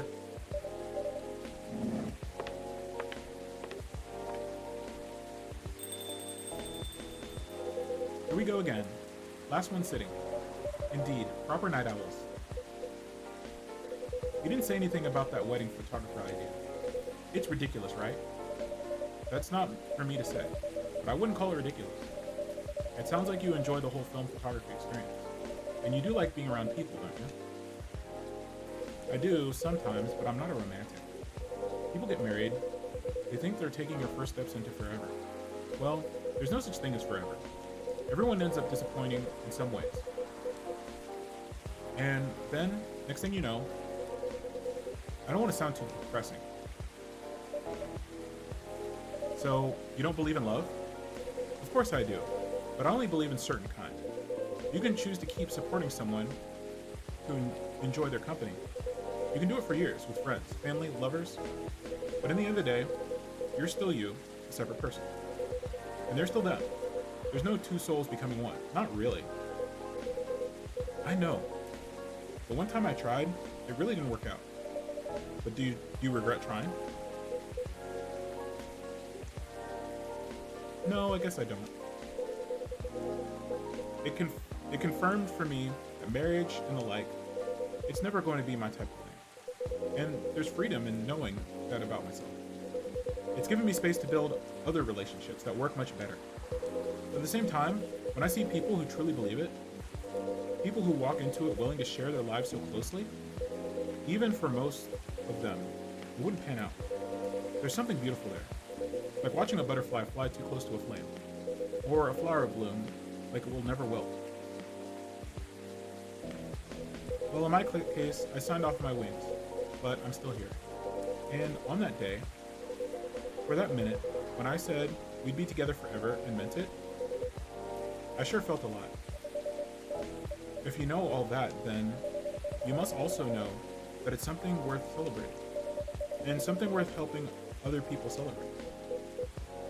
You're a tricky one, Emma, and I'm too tired to fight your logic, which means it's time for me to head back.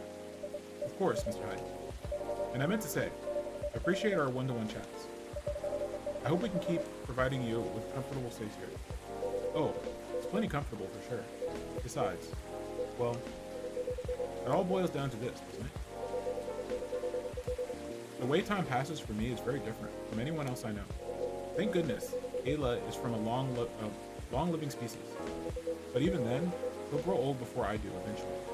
The world will change 100 times, technologies will die out, new technologies will come.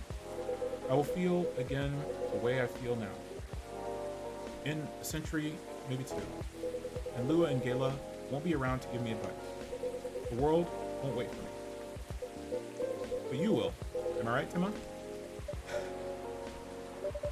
That's very perceptive of you, Mr. Hyde. You've grown to know me quite well. It's only fair that I know you a little in return. I suppose that's true. Anyway, I'm looking forward to that. Continuing our story.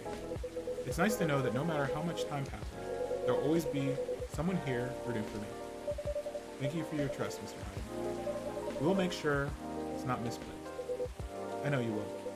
And on that note, I guess I'm gonna go browse some film cameras.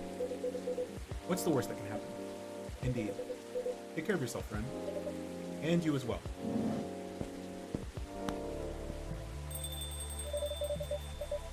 The world won't wait for you, Mr. Hyde. But some of us will.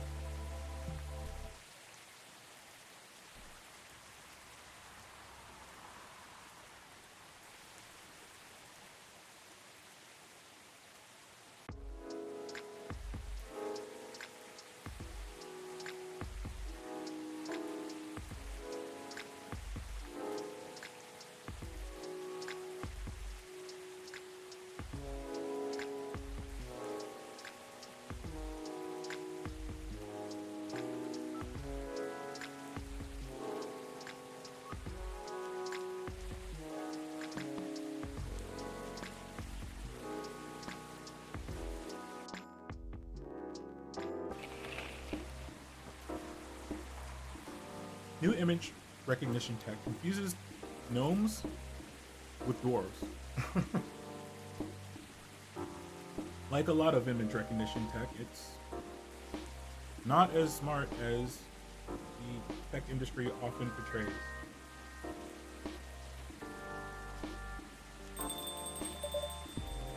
Good evening. Actually, There's a YouTuber I follow, and he was showing off ChatGPT's image recognition and how bad he was doing a cup and balls experiment where he put a ball under a colored cup. ChatGPT could identify the colors of the cup. It understood what the ball was, and he put the ball under like a blue cup. And he said, "Okay, tell me where the ball is." And he would move the cups around, and ChatGPT would always guess wrong. He did the same thing with clear glass cups, so you could see the ball clearly, and it still guessed wrong.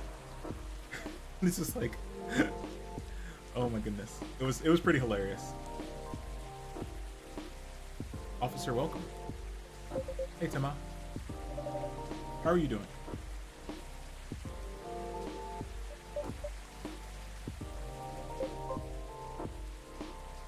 Officer? Oh, hey, sorry. My mind is kind of elsewhere right now. No worries. Work issues? What else? I'm all ears if you want to chat. Hey, you're a pal. I'm in a real bind, Tima. What happened? Well, never-ending workplace issues aside, things are getting weirder by the minute, and I'm feeling out of my depth. Are you talking about your recent patrols? Yeah. I've been analyzing CCTV footage the last couple of days. Oh, I see. How did that go? Did the cameras manage to capture anything? Yes and no. The infrareds caught a couple of blurry things. They ran off, turned corner, and disappeared. Could have been anything, like rats or cats, but neither fits what I heard on the screen. The footsteps, you know, the laughter. Come to think of it, it sounded more like giggles. Giggles? Can werebeasts giggle? Not at the size. Not at that size, no. Even if they could, it doesn't explain the footsteps, really. I see. So what's next? I have some ideas, but they're just wild theories at this point. In short, I'm stumped. You know, Tima, I've been racking my brain ever since Miss Riona dropped that bomb about the fairies, you see? What about them? As it turns out, fairies was an umbrella term for many types of beings. Anything that didn't fit the known physical rule at the time was to be referred to as such. Oh, Does that mean banshees were part of the fairy folk? Probably. Not anymore, though. It's an ongoing process, but the list is getting shorter.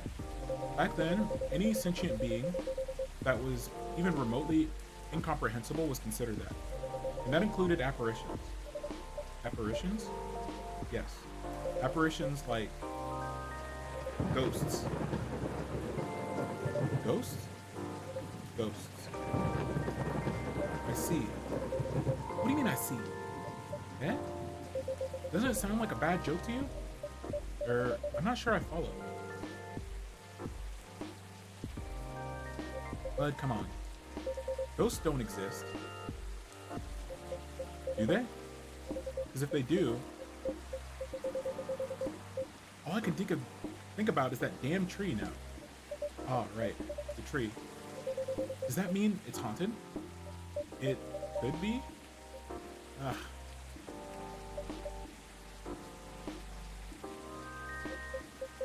Don't get how you can be so calm about this. Well, why wouldn't I be?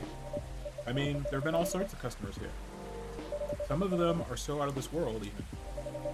Sometimes literally. You're right. I guess you're not the one who's being weird here. Don't say that. Everyone has their own Picadillos? Picadillos? Heck? True that. If you don't mind telling me though, may I ask the reason you're so afraid of ghosts? Gosh, no. That's a long story. Not something I'm ready to talk about anyways. That's understandable. All you need to know is my fear was never caused by actual ghosts. Oh. Suggestion is a very powerful thing. But that's all I'm willing to share for now. Okay, thanks for sharing. You know, it's funny. My grandpa was very into this stuff. So is my daughter. They're like my opposites, very curious and fascinated by the unknown. Not that I'm not, mind you. It's just my time as a cop and all. Unknown variables usually mean trouble. I see. That makes sense. They're the kind of people who could see things from nothing. And I mean that in the best possible way. Like, you know the Zen rock garden thing from Japan? They understand the Zenness of it. I don't. But that doesn't stop me from thinking it's chill, you know? I think you almost got it. Yeah. But I'm sure my daughter could talk about it for hours. Too bad he passed away before she was born. Sorry to hear that. Don't be.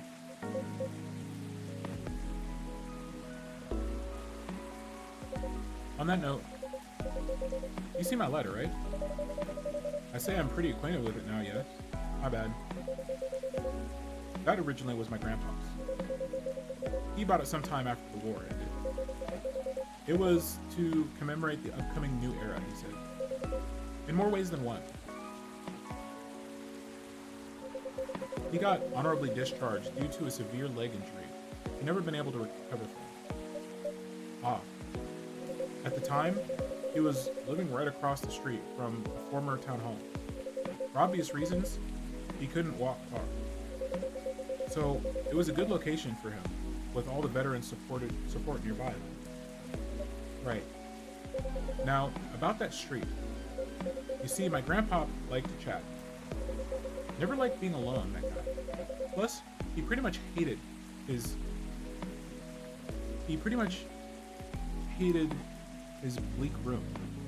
So sometimes he'd go and hang out with the street vendors in front of his place. There were all kinds of beings there, along with their pets, from all walks of life. That's why he had lots of stories about the craziest things. Ah, I see. You see, the street name just came to mind last night. Can you take a guess what it is? You mean Orange Street? Uh-huh. It wasn't called that before. That's why the whole thing didn't click for me straight away. But I went through the files, and it checks out. Does that mean the vendors he was talking about? Bingo. And you know what? He brought the lighter there. Whoa, what a coincidence. Are you sure it's only a coincidence? What do you mean? Come on. Ain't no way they're just coincidences. Everything is lining up too perfectly. Uh-oh. Think about what's happened so far. It was my team that found out about the vandalism. Before they dumped the whole case on me. Then my car was hit. Out of everyone's, right? Then my luck started tanking. The broken mug, the fan, the black cat. Tons of weird stuff happened in the past week alone. Right? Then one thing led to another. My team was chosen to lead the investigation. And tell me, who's in charge of that case? Me. Then the Banshee lady, your patron, with some information I wouldn't have thought of. The dead tree stuff, the fairy market. Information I wouldn't have remembered on my own. Right? And now, we know why I kept losing my lighter, right? How are they not connected? Tell me. Well, if you list them in order like that, I'm telling you, Timma, that place is calling me. The case is made for me. But they really picked the wrong guy. I'm just real bad at dealing with spooks. They made me question everything I've ever known. But I've always thought you're pretty good at handling ambiguity, officer. Not when it comes to supernatural stuff. Because you don't know enough about what's real and what's not. What will they do? Will they hurt us? Do they bring back luck? Good luck? What's the truth? Who knows? Maybe you should take a day off and catch up on your sleep. Huh? What's that? No, nothing. You know, another patron of mine suggested a documentary to watch. Yeah? The focus is on interesting drinks from around the world. You can find everything from the mundane to the extreme. From local comforts to really special stuff. And I keep thinking one particular drink might interest me. Oh, it's something like a protection drink. It's made of coffee, honey, lemon, and a slew of other ingredients. Huh. Protection from what, though? From evil spirits and bad luck, I think. Maybe it'll help ease your mind a bit. Oh, gotcha. But Timma, even if the whole situation is haunted, there shouldn't be any evil spirits, right? I wouldn't know. I always had an appreciation for time-related shenanigans in game.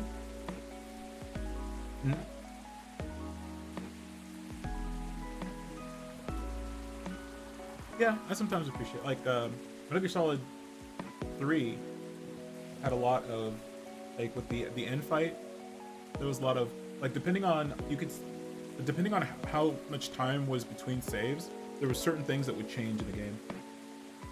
I remembered that had a time stop and time erase mechanic.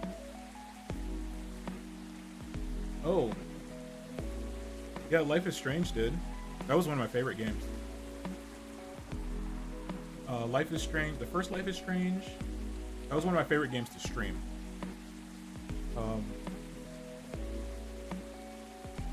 It's up there, the first Life is Strange is up there with The Walking Dead. Telltale. But yeah, Life is Strange, the first one, Double Exposure, and Reunion. They had the time stop and time rewind. Sort of time erase, yeah. But I might need your lighter. What for? Well, the drink needs to be lit up.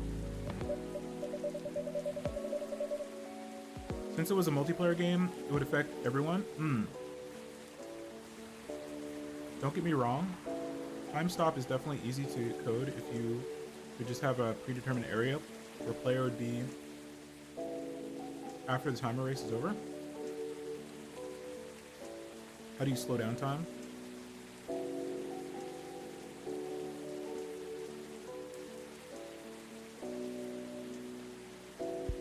I mean, like, if you have, like, one player, like, either have one player be able to move at normal speed and everyone else move at slower speed, or speed up one player. I think a lighter just give me the extra magic boost it needs, compared to using just a regular flame. I mean, what are you gonna make me anyway? Nah, I trust you. Here. Looking into multiplayer cyberpunk and, like, how do you send Evanston?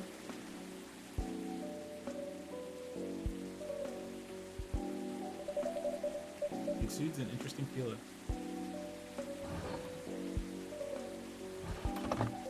Okay then. Maybe this magical drink you learned. So, coffee, honey, and lemon.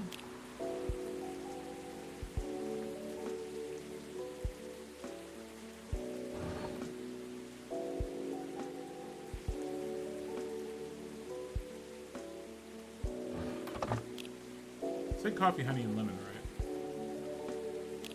Oh, let's do this.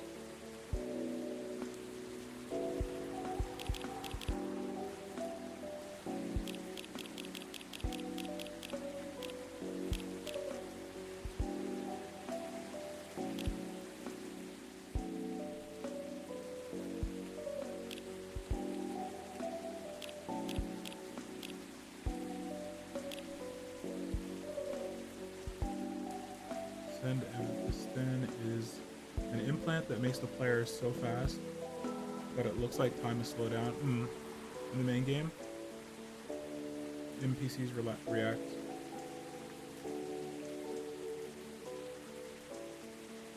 How do you get the sensation of being faster without slowing down someone else? Yeah, that's hard to do. Yeah, if you don't slow down the other players in a multiplayer, it's gonna be hard to, because unless you literally let, like, one player teleport, which again may be hard to kind of control.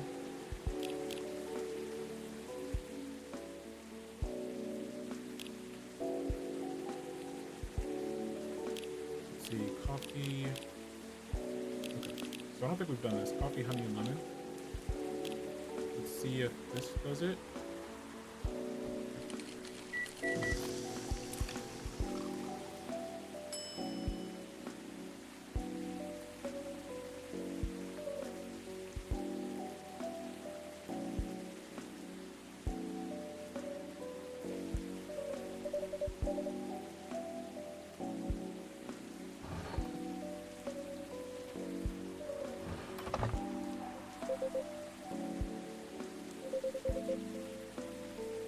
I forgot to give him his lighter back. Can we go back?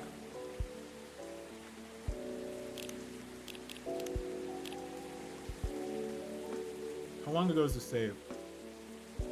Oh, this save is like forever ago. Gosh darn it.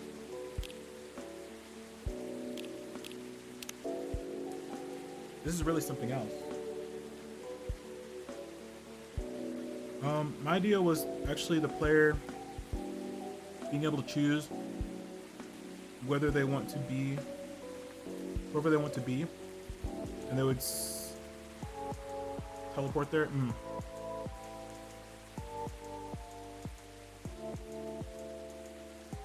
You sure it's okay to drink? I have no idea, but I'll take responsibility if anything happens. I'm just being silly, aren't I? Hold on, I'm gonna actually load, guys. I'm sorry. Because we forgot to give him his lighter back. We're gonna skip a lot of the dialogue, though. So hopefully this doesn't...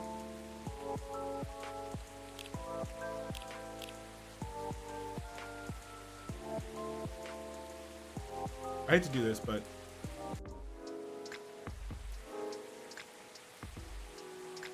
it kind of annoys me that I missed that, because I was just thinking about it. All right.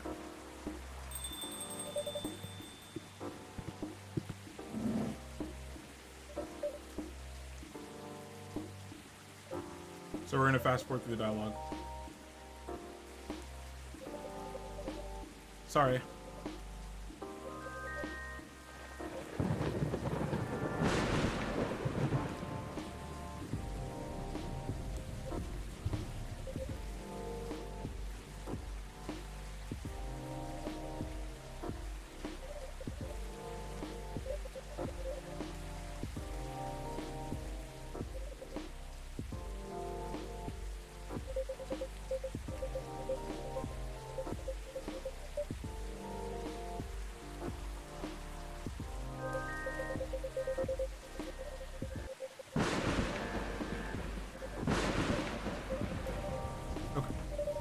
Here we go.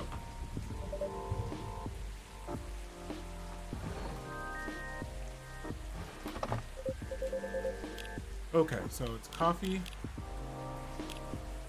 honey, lemon.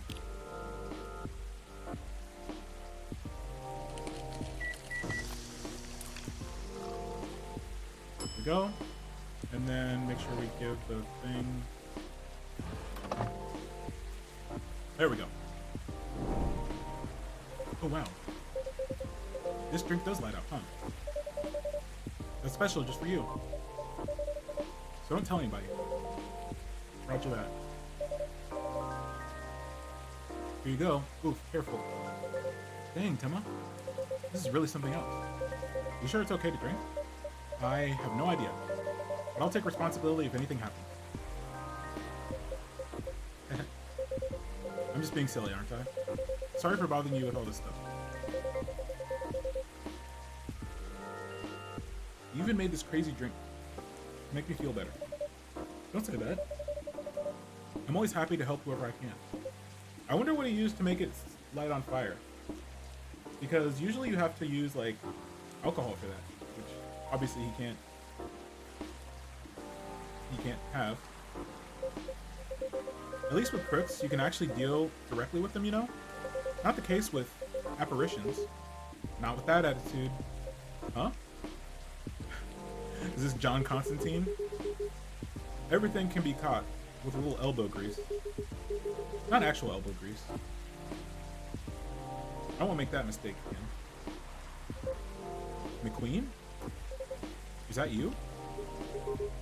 Hello, Williams. Been a while. It is you. The surprises just keep coming in this week. Let me go over there. You know each other? More or less. We were brunch buddies. Brunch buddies? Brunch buddies.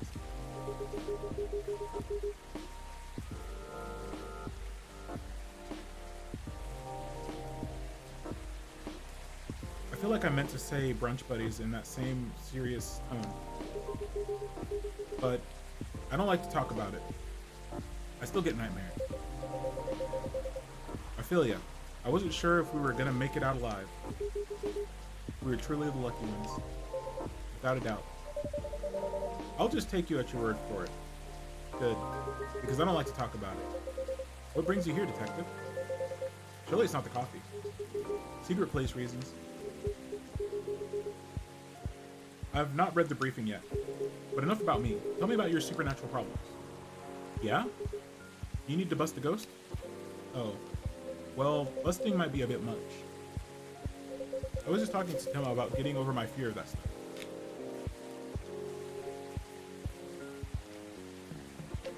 And ghosts? Something like that. I'm weak against ghosts. I'm weak against ghostly looking stuff. I get freaked out easily. And I admit, I got a little spooked by what happened on Bourne Street the other day. Ah, I remember that. I know very well that unchecked fear leads to prejudice, and that's why it's a no-no in my book. Even if it pains me to admit that out loud. Sometimes the toughest case to crack is ourselves. Other times it's ghosts. How do you do it, detective? Your cases, man. I'd probably lost all my hair by now if I were you. I try not to think about it all that much. And when I do think about it, I think who else would do it? Nobody, that's who. Yeah, that makes sense. You know, once you get over the dead part, they're just like you and me. Look, I remember this one case. We were investigating a haunted apartment. This lady and her husband had recently passed away, but wasn't moving on, if you get my drift. Real deadbeat. Couldn't take a hint. Anyway, we had to go in and exercise the place, right? But the husband, he caught wind, and he retreated into the basement. I won't get into the technicalities of it, but it's hard to get a ghost out of a basement or an attic. It's all about angles, really. I mean, I get it. That used to be his home, and all his stuff is still there. It's hard, I get that. So, I'm slowly going down the stairs to try to coax it out. Bam. Next minute, all this romantic music is playing, and the whole place is lit by a spotlight. Basic sensory illusions. Classic ghost trick. Classic ghost. Then before I knew it, what hit me? I'm sitting at this pottery wheel, and he's behind me. And wait, isn't this the plot of a 1990 film? Ghost? Oh, maybe?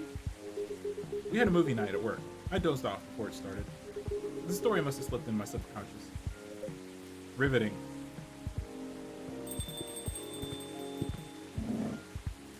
Another cop. Oh, he big. Hey, detective. Hey, people I don't know. Did you get your important errand sorted? Sure did. Duly. I can see the crumbs stuck in your face. That's just the rain. It's very bready rain. There's feeling all over your top. That's blood from a gunshot wound, and it healed up though.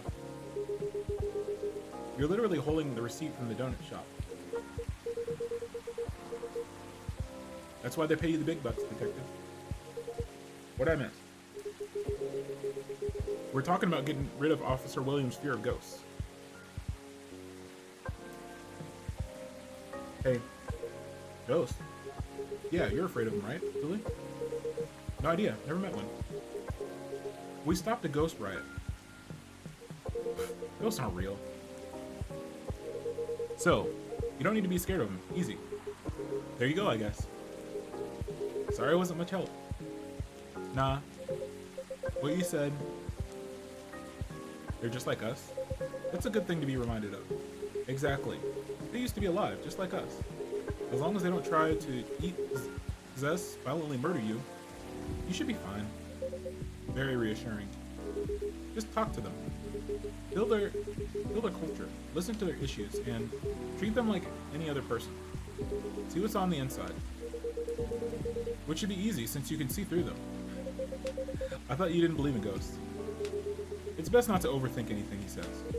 I certainly don't. Well, thanks for the advice. I think it'll help. Our pleasure. Now, Dooley, I think we should read that case briefing and find out why we're here.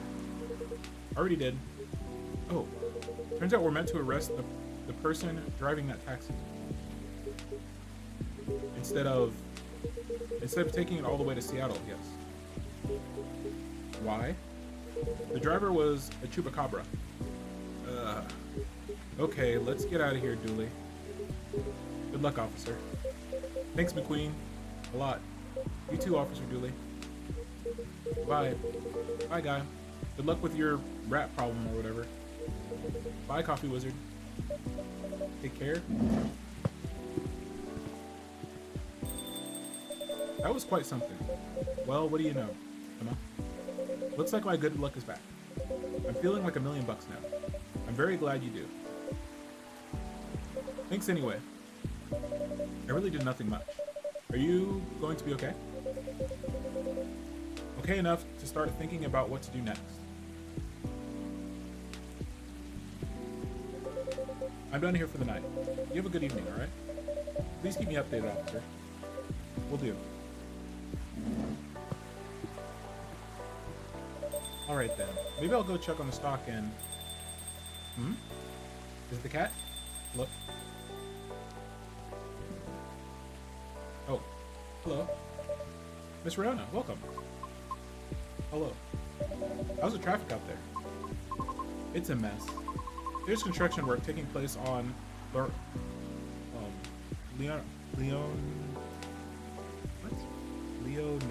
Leonora Avenue? That's a weird name for a street. Leonora Avenue. Oof. I can imagine the gridlock already. Fortunately, I have no deliveries to make today. That's great. I'm happy you're here. So anything I can make for you this evening? I'd like something for my throat. I would appreciate a cup of tea infused with lemon and a touch of honey. Okay. Just basic tea or...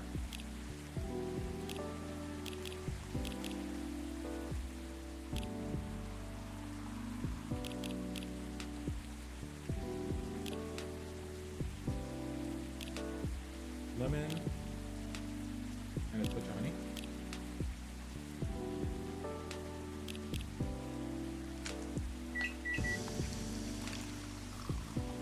Midsummer Night's Dream.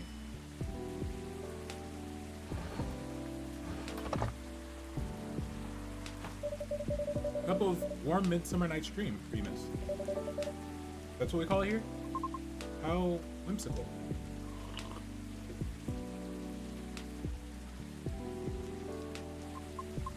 It's wonderful. Sweet, but well balanced, with the lemon and the slight bitterness of the tea completes the taste. You're so very welcome.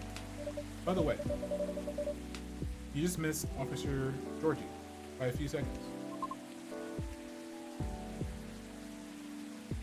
Is that so? How is he? He's been thinking about what you said quite a bit, actually. Oh.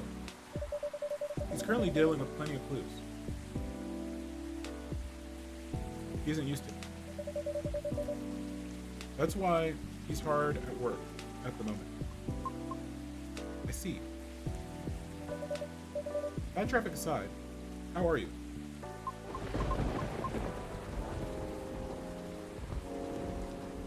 I'm, be honest, I've had a lot on my mind as of late.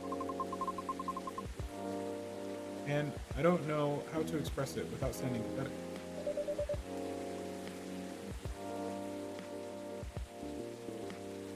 You know I'm all ears.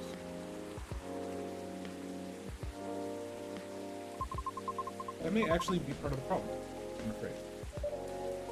Pardon? You know, I've held conversations with more individuals over the past week than I have in the past. Is that a good or a bad thing? It's troubling. Oh, I'm sorry about that. I don't mean it necessarily in a negative way.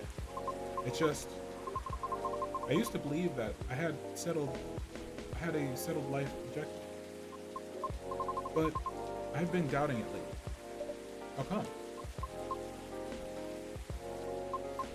I finally heard back from Miss Rachel yesterday.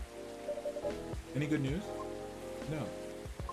Our fields are admittedly quite different, so I was not expecting much. She provided me with some contacts who may be of assistance. Even though I had no direct connection to the audience I am trying to reach. I see. She explained clearly why she thinks I should contact them, which I'm thankful for. It's very thoughtful of her. So, what's the battle plan? And why are you doubting yourself? In essence, the advice is to slowly increase my network, to make myself known. Oh, sound familiar, doesn't it? You can probably guess my concern about it.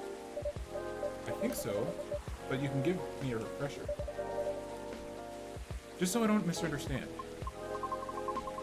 I feel like that would be a shortcut, so to speak. See, this doesn't make sense. Like, networking and networking is crucial to really everything if you want to have if you want to grow in your career, especially if you're going to be a musician. People have to know your work. That's not a shortcut. That's how you do it. People need to listen to your work to be able to start appreciating it and spread it. I don't understand how she thinks it's a shortcut. That doesn't make any sense. Right? She did, however, remind me of an important and humbling fact. What would that be? Well, but it's not guaranteed you'll get anything out of it, don't you think? Unless you're really sure the so-called shortcut is 100% going to work. Because you'll have to do it way more than just a few calls and waiting for callbacks, you know? I'd say that's a decent impression of her. After that, she told me a story about her early career experiences, both the good and the bad. Excuse me 1 second.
Sorry about that.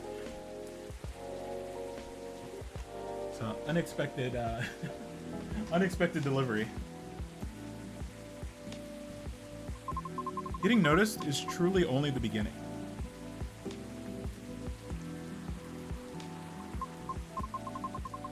Then it's a matter of letting your talent speak for yourself. Yeah, exactly. Yeah.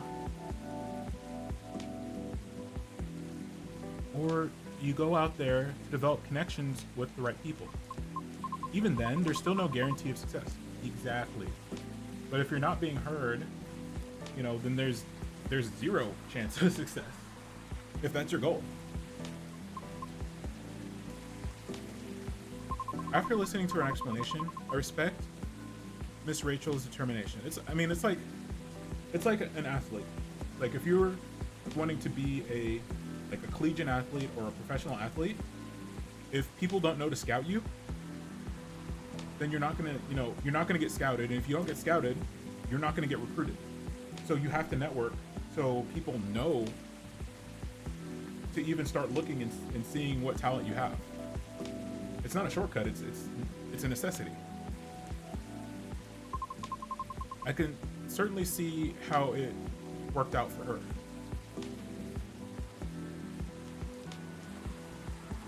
I mean, I think the underlying thing that kind of I find troublesome about kind of her line of thinking is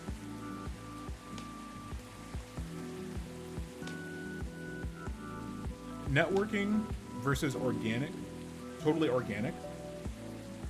One is not a shortcut for the other.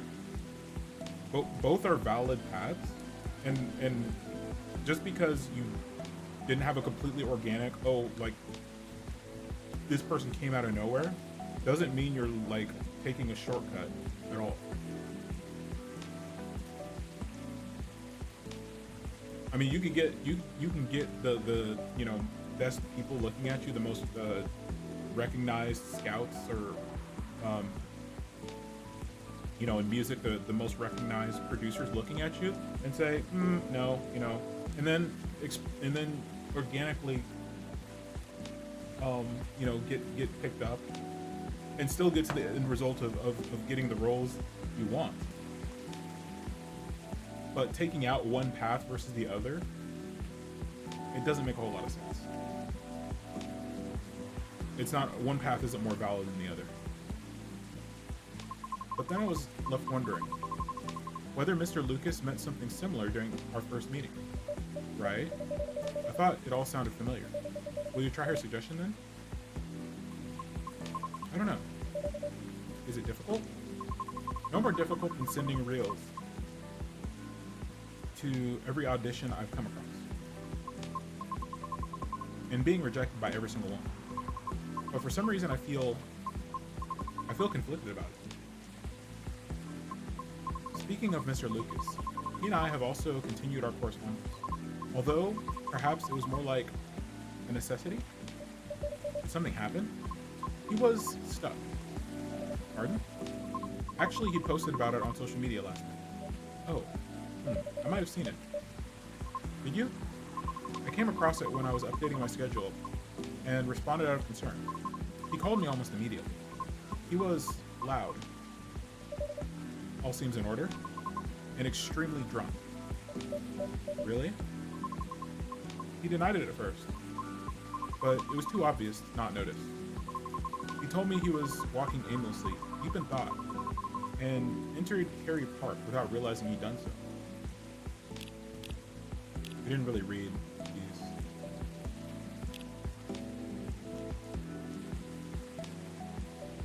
Oh wait, oh yeah we did. Do you know why the satyrs from France are more musical than the ones from America? Because they have French horn. Sorry, not sorry. On top of the morning, y'all, hungover but feeling awesome. Okay, so it was last night's. I don't think we really read them.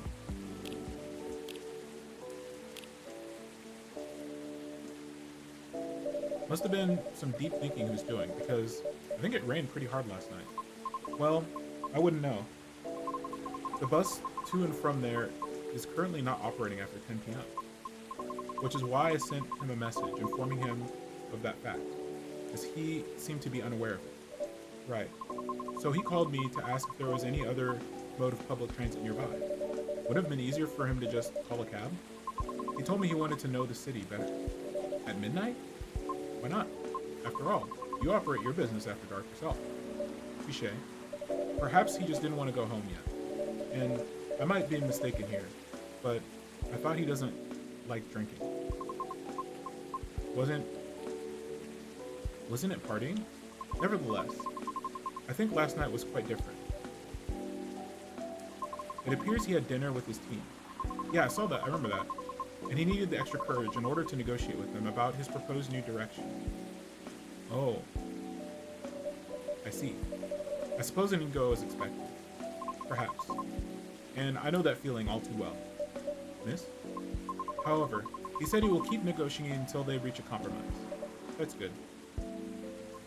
Is it though? Miss Rachel, you told me about the hoops she had to jump through at the beginning of her career with her teammates as well. Like Mr. Lucas has to work hard to obtain approval from his team for his actions. How can they still be so positive? What do you mean? I just can't picture myself convincing others to give me a chance like that. I almost wanted to ask, why do we have to be at the mercy of others in order to succeed or fail? Can't talent speak for itself? But if I truly believe that, with the number of rejections I've received so far, I should have stopped a long time ago, shouldn't I? Right. That's why it doesn't work that way. What do you mean? To let talent speak for itself, we'd all have to have the same set of standards. Yeah. I see what you mean. Art would cease to be art if it were standardized, wouldn't it? However, that doesn't imply that everything still depends on the whims of the individual judging you at the moment. How does someone like Miss Rachel or Mr. Lucas manage to be fine with that? Perhaps they don't see it as the be-all and end-all. What do you mean? Rather than viewing them as judges with the authority to determine their fates?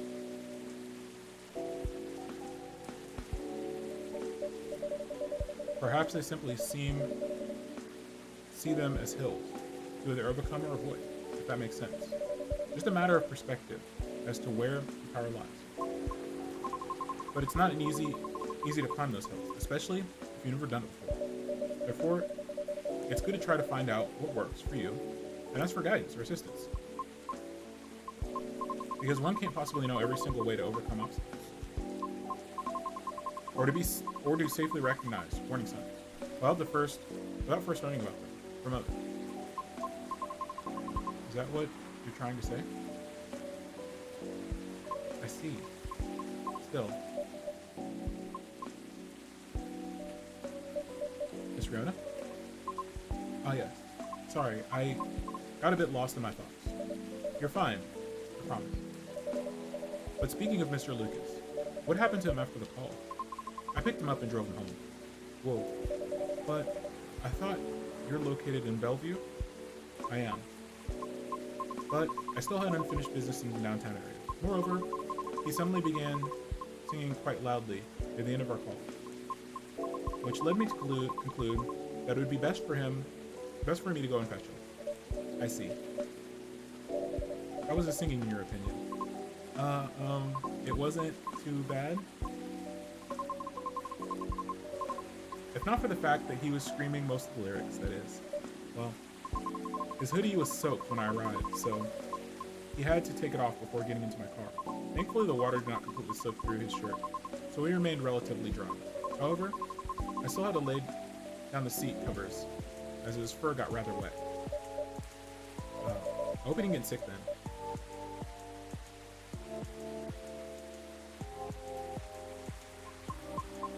I should go now. Alright, will you be okay? I have a lot to think about. Thank you for being patient with my concerns, Emma. No problem at all. Anytime. Have a good evening. Come back soon.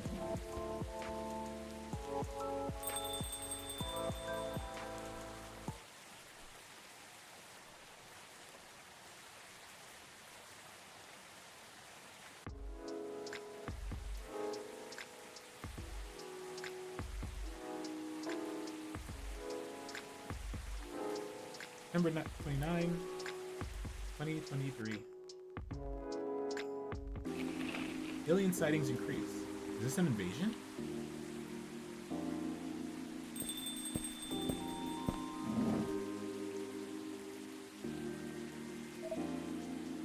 Hey, yeah? Why are you so far over there? Hello?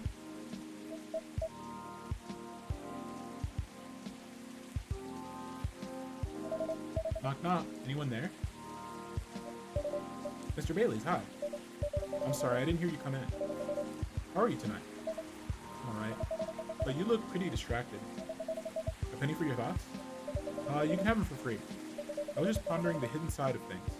How different the world is under the surface compared to what we think it is. Nothing and no one is exactly what they appear to be. Funny, I was having similar thoughts on my way here. I guess now that we spend so much time on social media, people believe we can be summed up in a picture or in a sentence. But it's not like that. It's not that easy to know someone. Even if that someone is yourself. Especially if that someone is yourself. Sounds like we agree on this. We sure do. And it's been on my mind a lot in the past few days. Does that have anything to do with your wedding to Miss Lua? Got me on that one. How are things on that front? A few days ago, we decided to take some time apart to think. That sounds ominous. No, I don't mean like that. It wasn't a breakup or anything, or even a break. We've just been through so much. There's no walking back on our relationship here. But sometimes you're so together that you lose sight of the big picture, you know? I think I see what you mean. So we decided to give each other a little bit of space and figure out what we really want out of our wedding. And more importantly, out of our marriage. I see. Have you made any progress on that front? Do you want the short version or the long version? I'm always here for the full story. Alright then, I'm going to tell you everything. But I think you should order first. Or I think I should order first. Sure thing. What can I make you tonight? I'm not feeling fussy. Anything warm would do. So, anything really. Makes sense? What about some herbal tea then? Hibiscus? Butterfly pea? Butterfly pea or hibiscus sounds great. With milk and honey.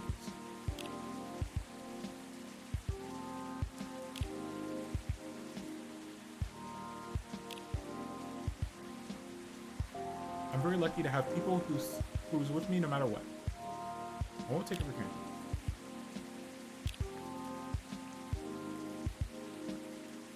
You want to know where I got all my awesome sunglasses at? Check out my sponsor here.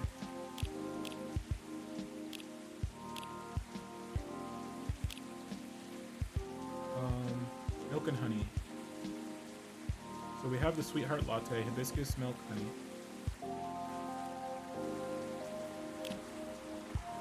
Blue pea, milk ginger, honey and milk.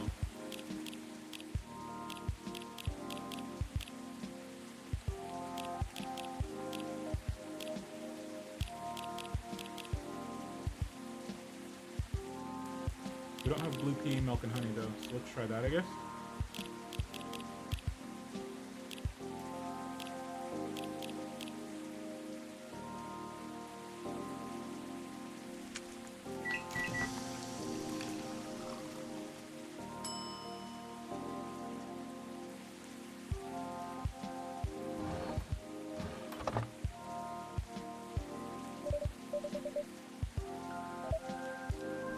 Here you go. Hope you like it.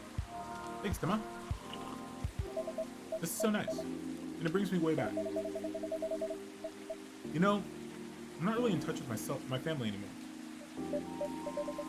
I'm sorry about that. Don't be. I don't even miss them, most of the time. In the end, they're just a bunch of random people. We don't have very much in common. It's good that you learned about yourself, Mr. Bailey's. I think so too. There's just one person I miss. But I've been missing her for a while now. Someone who passed away, I'm guessing? Exactly, spot on. I used to have a very close relationship with my great-great-aunt. When I was little, my parents fought all the time. I still remember in my bones how that made me feel. The fear that one of them or both of them would walk away and abandon me. A bit ironic in hindsight, but then, it was many years ago. Yes, it's quite normal for a little child to care about their parents, no matter who they are or how they behave. That's true. I spent almost all my evenings curled into a ball in my room, trying hard not to listen to all the shouting, except when my gran came to visit. Not that her being around prevented the fighting. Elven high society is amazing at keeping up appearances, except in front of family. She got how it made me feel, so she went out of her way to take the sting out of it. She'd keep me company and bring me a cup of herbal tea with milk and honey in it. Drinking this now with you feels a lot like family again. Sound like she was a perceptive person. She truly was the best of them, until she got sick. Oh no, how did that happen? I thought elves don't get sick. That's the part of elven disinformation. Elves don't get sick with your little run-of-the-mill colds. They don't get big, they do get big bad diseases like everyone else. And it's not uncommon for us to die from them. Except there's this assumption in elven society that if you live the right sort of life, you'll pass away peacefully in your bed. So that's what families say most of the time when someone dies. Incidentally, that also means they need to pretend everything is fine until the last moment. So that's what they did with my aunt. They basically shut her in during her last few weeks. That sounds really awful. I did manage to visit her, and she put on a brave face, but it was clear she wasn't happy. But then, she wasn't very happy before that either. At least she had you. It must have been a little consolation, but yes. I'm glad I was able to be there with her. I think I came very close to being tracked with those people. I'm pretty sure she would have hated that for me. And part of me hopes she'd be proud of me right now. I'm certain she would be. Thanks, Tima. Here you are letting me blab on again. That's more than fine, but do you think growing up among conflict might explain why things are, well, a bit difficult to work out sometimes between you and Lua? I definitely think that's part of it. In fact,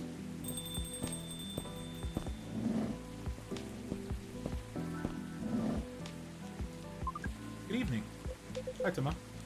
And hi. I don't think we've met before. I'm Silver. I'm Bailey's. Nice to meet you. And I'm guessing you're Amanda? We are, but you do not appear to be a hive. How did you... Lua told me. She ran into you a week or so ago. Oh, the nice earthling we met on our first night here. That is a satisfactory explanation. And so, are you her date? A little more than that. I'm her fiancé. Truly, fiancé is a successful outcome of dates, with a 0.013% probability. Congratulations on your excellent odds actualization. Thank you. Now, Cafe Offspring. We are wishing for a drink. Cafe Offspring? How did you acquire that new title?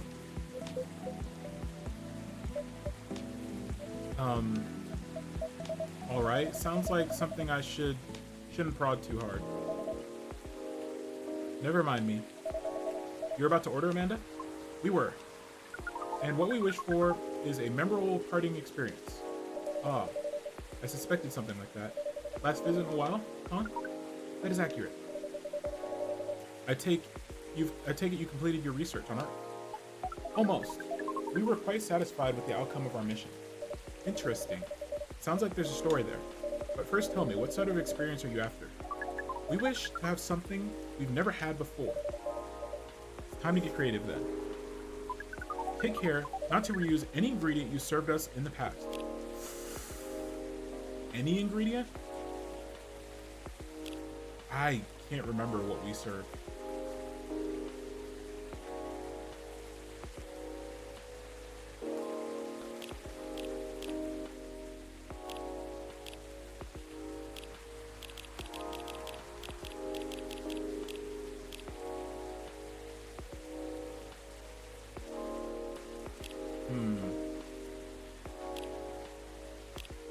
Okay, I don't think we served them the green tea.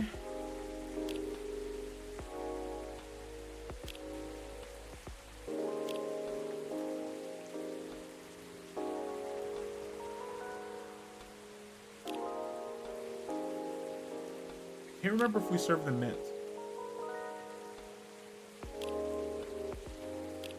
Did we serve them mint? I don't remember.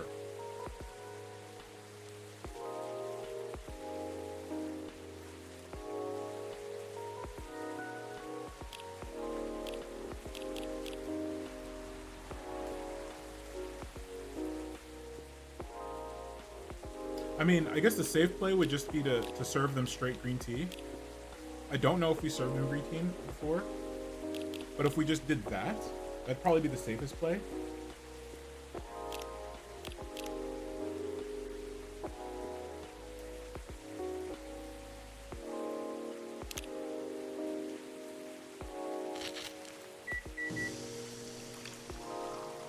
Matcha? Here you go. Hopefully this tastes new to you. It does. It is at least 56.941% different from anything we've ever experienced. We are, as you Earthlings would express, delighted. According to our calculations, this is our 39,846th new experience since arriving on Earth. It's quite a lot. Perhaps, however, most of them are rather insignificant in nature. Oh, what about this one? This one is in the 99th percentile of significance. Is that good or bad? She means it's very significant, right, Amanda? Very much so. We enjoyed this place, and we will miss it. That's...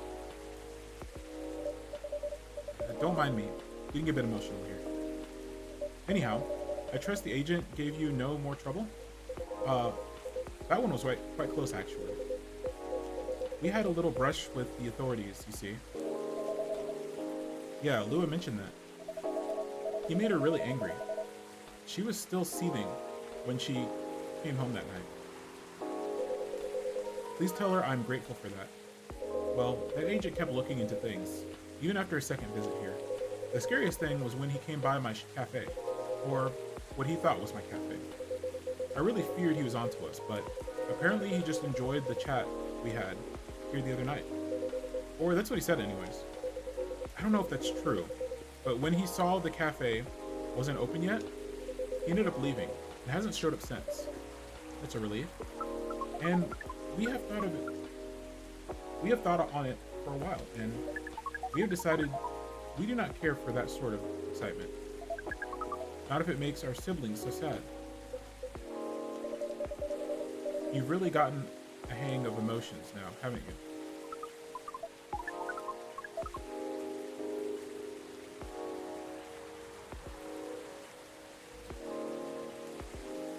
Thank you, offspring. If that is the case, we are content.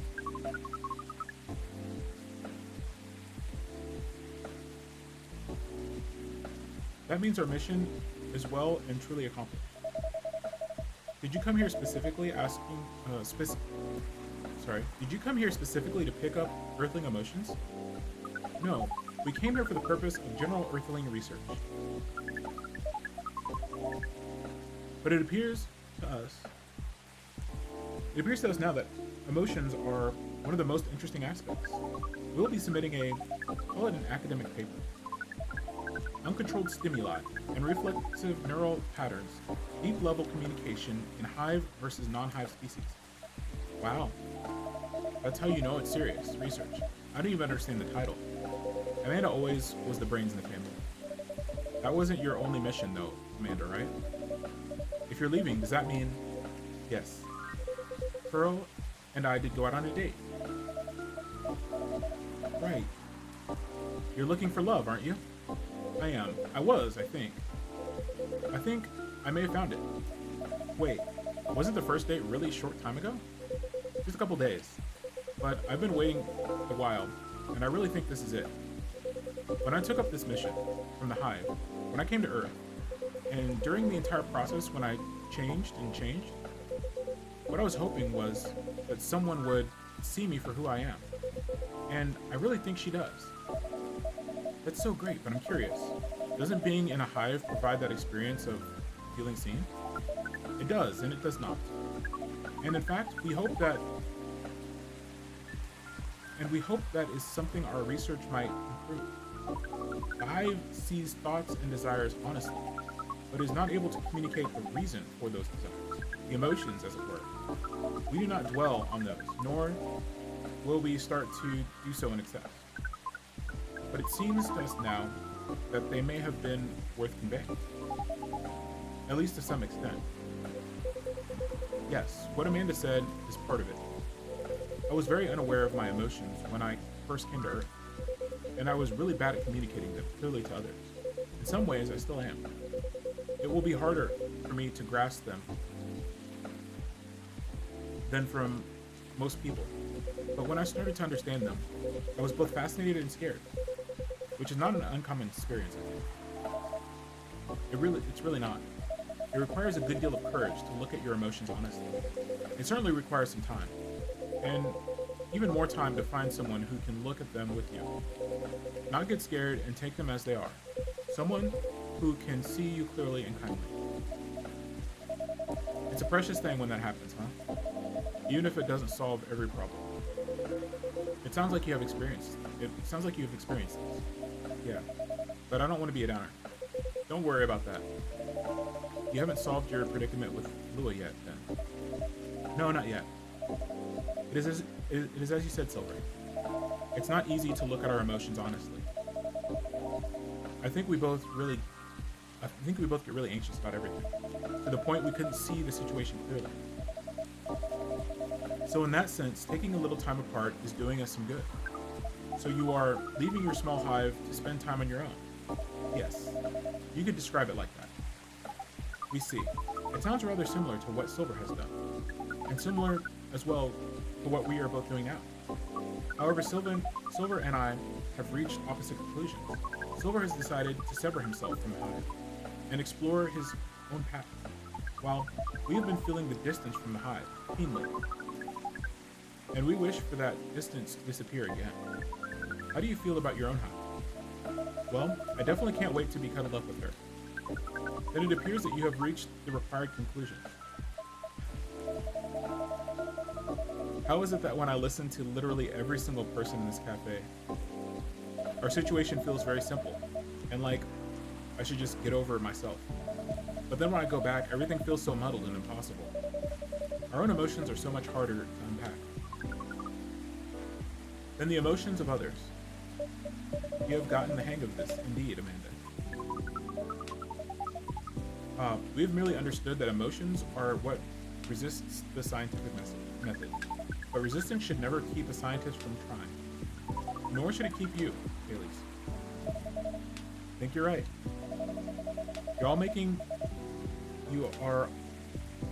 You all are making feel way more optimistic about things.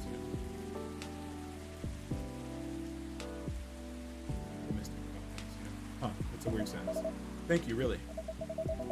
I feel like I should send you Lua for advice as well, Amanda. Oh, that is, we are 99.999% flattered by the suggestion, and 0.001% disappointed we can't oblige. Since we are leaving Seattle tomorrow. Really? That's more sudden than I expected. Are you going back to space then, Amanda? Not yet. We are going on an adventure. That sounds exciting. It really is. Amanda and I are taking a trip through the country. And maybe a bit further, if we've got time. We're basically going to be tourists. Tourists is such a fascinating concept. Although our sibling explained it to us multiple times, we still find it very hard to comprehend. We always thought that traveling must have a mission, a purpose. But it seems that tourism is traveling with no other purpose than traveling, which is the essence of circular reasoning. It may well be, but it's still a lot of fun. In fact, I'd say the real purpose of tourism is to have fun, to relax, to see beautiful things, to enjoy life, Enjoyment as a purpose. That's news to us, but we are 99.999% excited to try it out. In and so am I. I've never been out of Seattle since I arrived. I guess I was afraid that I wouldn't be able to blend in, that I'd have to restart everything from scratch. But knowing that you're here, Tima, I always have a place to return to where I'll feel at home. Well, that makes me a lot less nervous.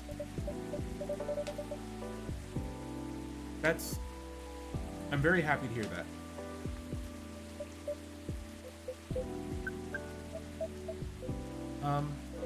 I think I should order a drink. Of course, what can I make you? I like to reflect the spirit of our upcoming adventure, but I'm also in the mood for something sweet and soothing. Sweet and soothing, but with an adventurous kick. That's exactly right. And how about some hot chocolate with something extra to make it fun? I love that. Hot chocolate with some sweetness and some spice would be amazing. Okay, hot chocolate with sweetness.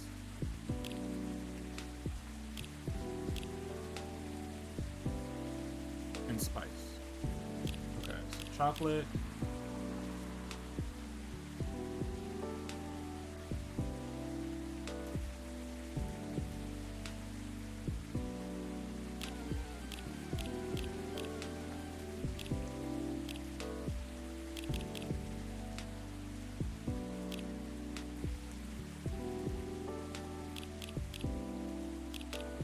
Some sweetness.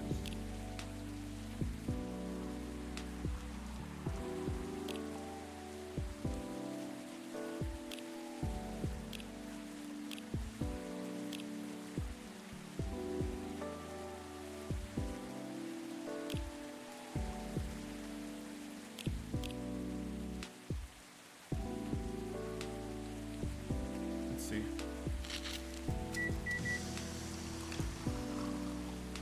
Spice Lady.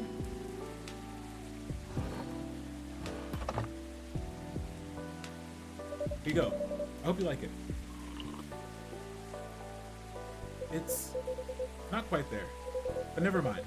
I'm so excited I can barely taste anything anyways. I can imagine. The first trip across the country is a big deal. It is. But that's not the only reason I'm excited. Okay. That was quite the dramatic pause. I really want to know what you're going to say now. You guys seem to lead very interesting lives. Not at all. I think I'm quite a boring person. With a secret society and an alien background. It's true that some of my life circumstances are a bit unusual, but this particular thing is very commonplace. Our sibling's excited because his date will be joining us. And in fact, we must be fair and acknowledge that we may have misjudged her based on her lack of facial symmetry. Though Pearl's features were 9.213% different from left to right. We agree with her movie analysis, 99.999%. Wow, hold on. Amanda, have you met Pearl and talked about movies? And now she's joining you two on a holiday? How did any of that happen? We watched Orc Westerns all together last night. Pearl likes them a lot, as well. You didn't exactly sound thrilled. Fortunately, she also likes space travel operas. I see. Learning couple compromises the hard way. I suppose so. Well, I'm glad to hear that she met Amanda and that they got along. Does that mean she also knows where you're from, Silver? She does. In fact, I told her about that on our first date. Wow, that's very brave. It's very hard to put yourself out there under any circumstances. To reveal something so vulnerable to someone you just met and are starting out like it takes guts. You're very kind, but I don't think so. To be honest, I hadn't planned it that way. Although I have always felt safe here with all the regulars. I know that not everyone would be open-minded about me, and so I wasn't sure I'd say anything to Pearl that night. But as we were talking, I was so happy to learn more about her, who she is, and I realized I didn't want her to have an incomplete picture of me. My past is part of me. My goal is to find someone who sees me for who I am. Then she needs to know about that too. And in the end, that was the right decision. Well, I will say that if she heard your story, and that changed how she viewed you, then she wouldn't have been worth your time. That's fair. But still, even knowing that, I admire you a lot. The truth is, and this is a bit strange to say, but I think I'm proud of who I've become. And I want the people I love to be proud of me too. What is proud? Proud is, for yourself, I think it's when you start to be satisfied with what you're achieving, especially if you have to fight to get there. And for others, it's when you think of someone you care about. Consider who they are, the way they are acting, and it just fills you with joy. Oh, we see. And we are definitely proud of you.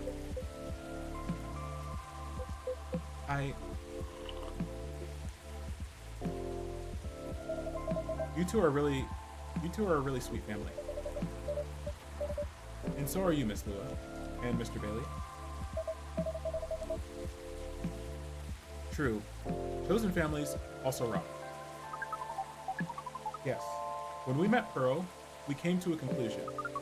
There is no difference in nature or expression between a family that you are born with and a family that you acquire by choice. Both demand work and understanding. There may be minute differences in the specific process, but the bond appears to be 99.999% similar in the end. So it is.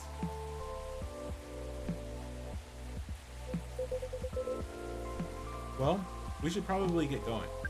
Yes, we must. Go pack. First time I see someone get exciting about that specific part. What Amanda really means is that I must pack, while she analyzes the Earthling ritual of folding shirts, rolling up socks, and so on. Precisely. This is further information for our research. We are thrilled. Good luck, Silver. Indeed. Do enjoy your trip, both of you. I hope you'll tell us about it when you're back, Silver. I will. Good night, you two. Hasta la vista, strangers. Huh? Orc Western. Ah, bye to you too.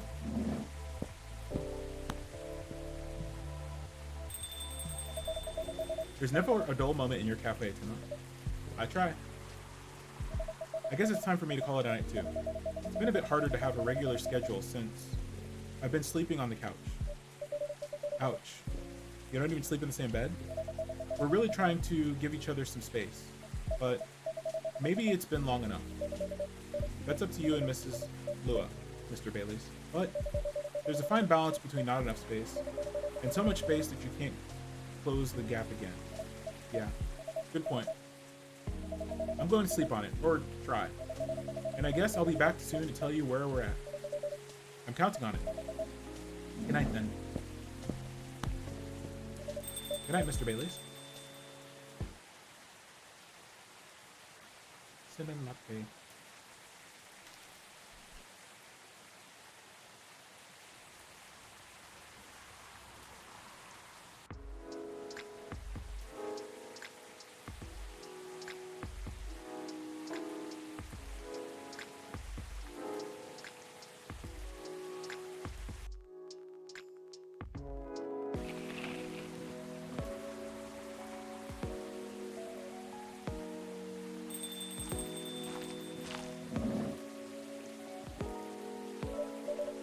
Hello, Miss Aqua. Hi, Tima. How are you? Good as usual. How about you? Honestly, lots of things have happened. Can I order something first, though? Of course, what would you like? Can you make me a cup of chai?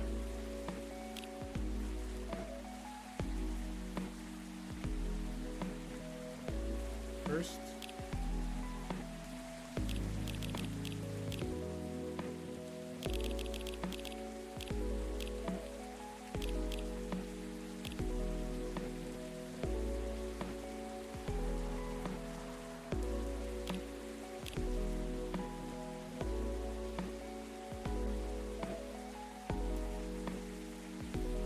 Okay.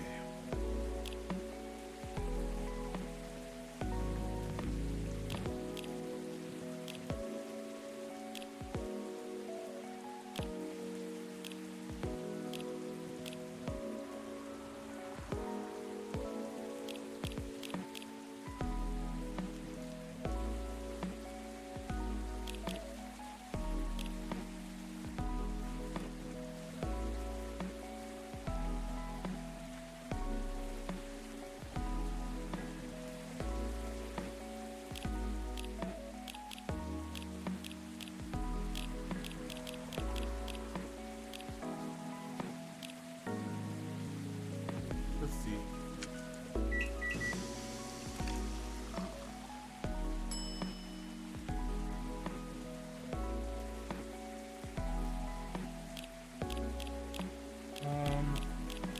Cinnamon ginger.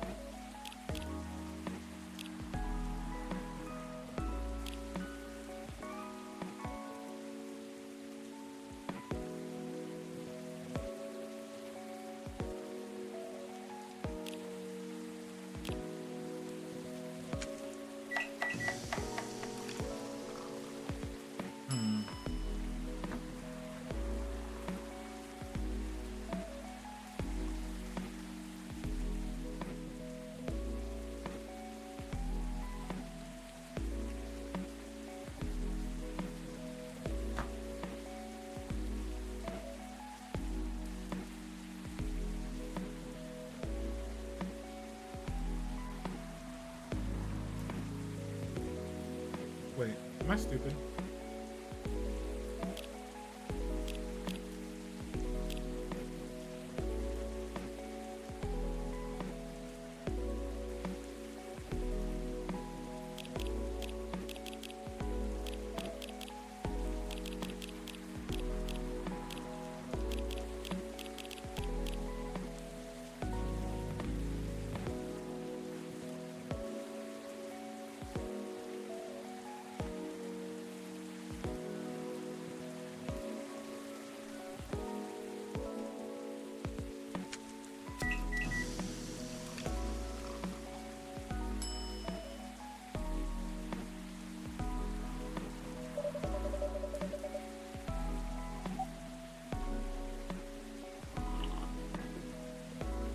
Thank you. It's delicious.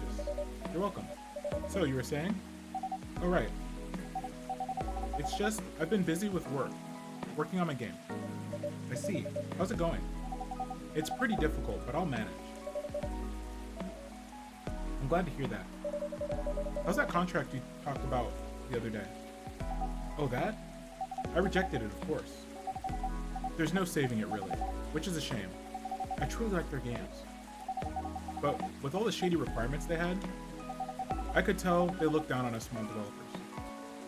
And the scary thing is, if I hadn't known what I know now, just because they were a publisher I loved a lot, I would have overlooked all that. That's understandable, though. You trusted them not to take advantage of you. Well, it has to be fair for both of us, right? Because at the end of the day, it's business. But, I don't know. Yeah. Actually, I tried negotiating with them, because I wonder if they still had any good faith left. Don't tell Myrtle, okay? Okay. But as I expected, it really didn't go anywhere. Instead, they insisted they're doing me a favor since I'm just a small developer. No, they were doing you a favor. And I wasn't thinking rationally or in business terms.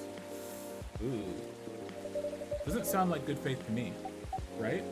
Considering the unfair conditions they're expecting me to accept, they could have at least been polite about it. I doubt they care, though. Yeah. What's up? Nothing. Is it about Myrtle?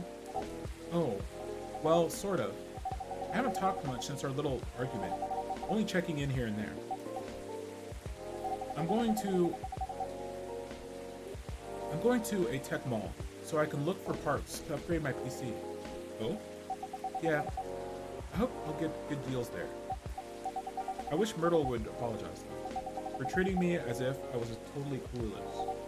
If she did, I could ask her to help me pick the right parts down, you know? But I know I was in the wrong too. I wasn't being clear with my words, with my anxiety talking and all. But I already told her I'd recreate the contract, or I'd reject the contract. Yeah, I heard you say that. She should have tried to listen a bit. Sorry to hear you're having a hard time. It's fine.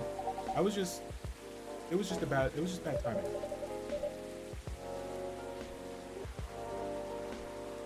Clearly, you care about each other though. So, you two will make up eventually, I'm sure of it. Yeah, thanks, Tima. That cheers me up a little. Anytime. I suppose I better go now. So I could shop around as long as I want.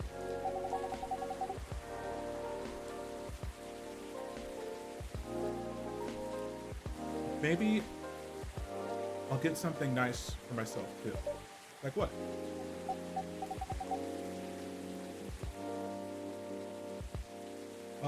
Maybe a new bolster?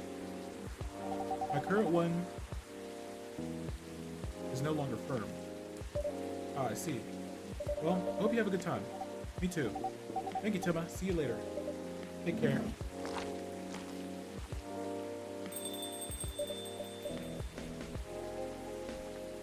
Let's see. I guess I'll go over today's checklist.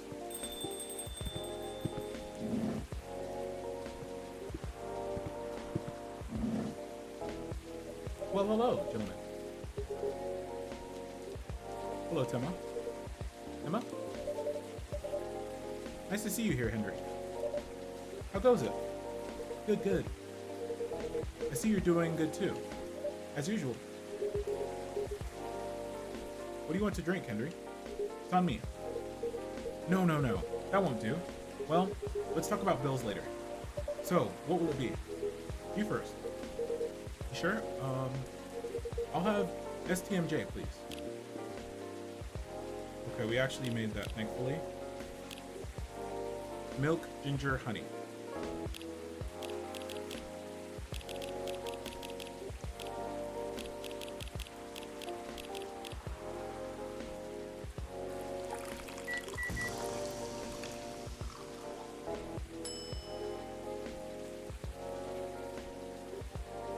One STMJ coming up. Ah, it smells so nice. Spot on, thanks, Emma. You're very welcome. How about you, sir? Oh, it's my turn? Something with ginger, please. Anything else with that? Well, what would you recommend? Anything from your new tea line is fine. Oh, I see you have a new selection. Yes, we have blue pea and hibiscus tea available. Hibiscus, huh? You should try... yeah, we already made that, thankfully. It's pretty good for this kind of weather. Sounds familiar. It's ginger steeped with rosaline buds. Another name for hibiscus. Anything else? Well, it's a bit sweet. Interesting. Alright, so this is gonna be hibiscus, ginger, and honey.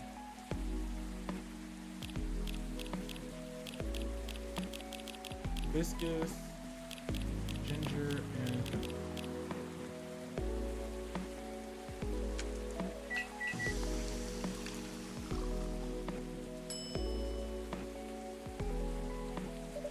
Piping hot cup of...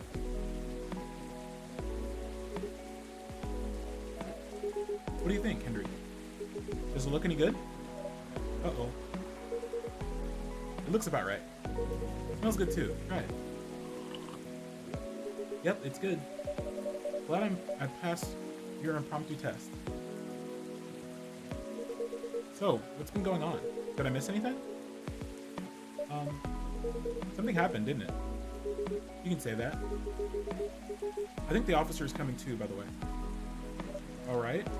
As for me, I'm just glad my fury is over. Are you okay though? I'm fine, as you can see. How are you managing, Henry? Did you get your checkup? I did. Rachel pestered me to get it done. all week, so I had to go do it. Good. There's no doubt I need to slow down. I can feel my bones. Time is harsh as a harsh mistress, as they say. Ain't that the truth? But I don't think you get to complain, though. Why not? You know my body isn't what it used to be anymore. Oh? I mean, compared to my prime. 50 years ago. I'm kidding. Truth is, my body doesn't hold up well when I'm transforming anymore. Oh, is that so? Yep. The soreness doesn't go away as quick as it used to. It's harder to get up in the morning after all that. Like today? I know the feeling all too well, especially in this kind of weather. Oh? It's like my body knows if a storm's gonna get worse. No weather forecast can match the accuracy of my joints. Well, lucky for you, ginger is great for sore muscles. Yeah.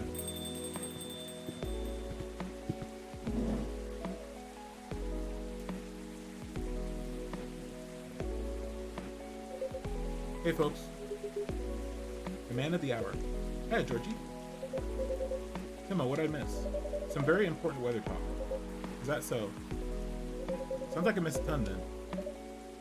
How are you? How am I? You're talking about my case. Well, I don't even know where to begin. Hendry, you know nothing about what I'm about to say, right? No? What are we talking about? Timma should have primed you before I got here. My bad. In my defense, I didn't know you were coming until Mr. Gala mentioned it. Excuses, excuses.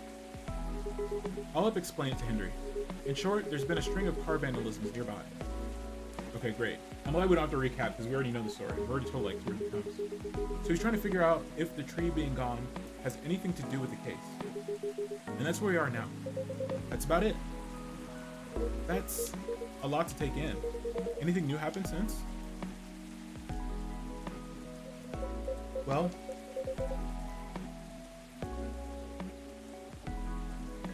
I tried something.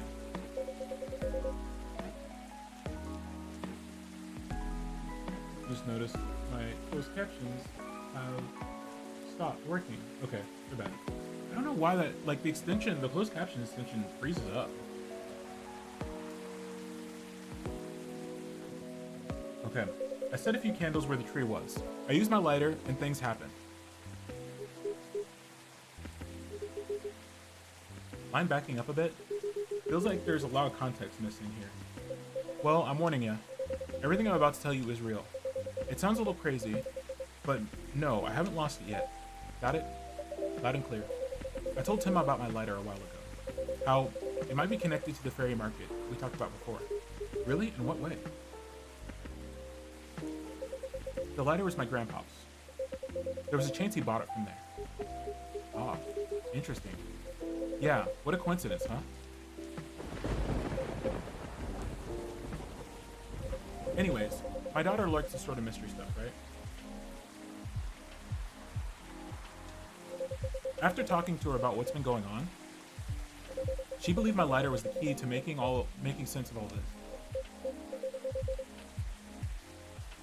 And gave me some pointers. So I went back there last night to the spot, you know, where the tree used to be. I lit a few candles there and put the lighter right in front of the middle. I'll be honest, it was spooky as heck. The air was still and I felt tension in my head. Wasn't sure if it was me being creeped out or if there was something else going on. Whatever it was, I thought I should leave it alone. So I followed my gut and got the heck out of there. Then what happened? It blew up. What? What do you mean, what? The lighter, it just blew up. Well, what do you mean blew up? Yeah. I think I definitely need more context here. Well, I didn't see it because I was walking towards my car, you see. But I heard it. Wah. Then a little whoosh, followed by a couple of clink, clink, clinks. What? What kind of sound is that? You know, like something small and metallic blowing up. Wouldn't bang work better? No, that's a shot. Wouldn't want to confuse all with that. You know, foi. And then what happened? Right, okay. Then I immediately looked back to see if it had fallen over with the lid open. The flame was burning white. Wow. Ain't gonna lie, I was freaked to freak out. But before I could do anything, two small figures emerged from the corner, walking towards the lighter. Did they see you? Yeah, they did. They inspected my lighter while I was just standing there. And then they asked me straight up, "Is this lighter yours, Dad?" I said, "Yeah." Then I fired a question back. "Are you the ones who've been messing with the cars around here lately?" And they said yes. Well, sounds like case closed. So, they weren't ghosts? Hell no, thank God for that. Then who are they? Let's just say they were close friends of the deceased. They're part of the fairy folk, but I didn't expect them at all. Didn't expect? Don't you know them? Kinda. In fact, they own the gnomes near my place. Oh wow. Did they know it was your car then? No, because I only order takeout. And I usually walk there. What was the reason for all the vandalism then? It started because of a broken promise. And we have to start way back for that. You remember why the tree was there in the first place, right?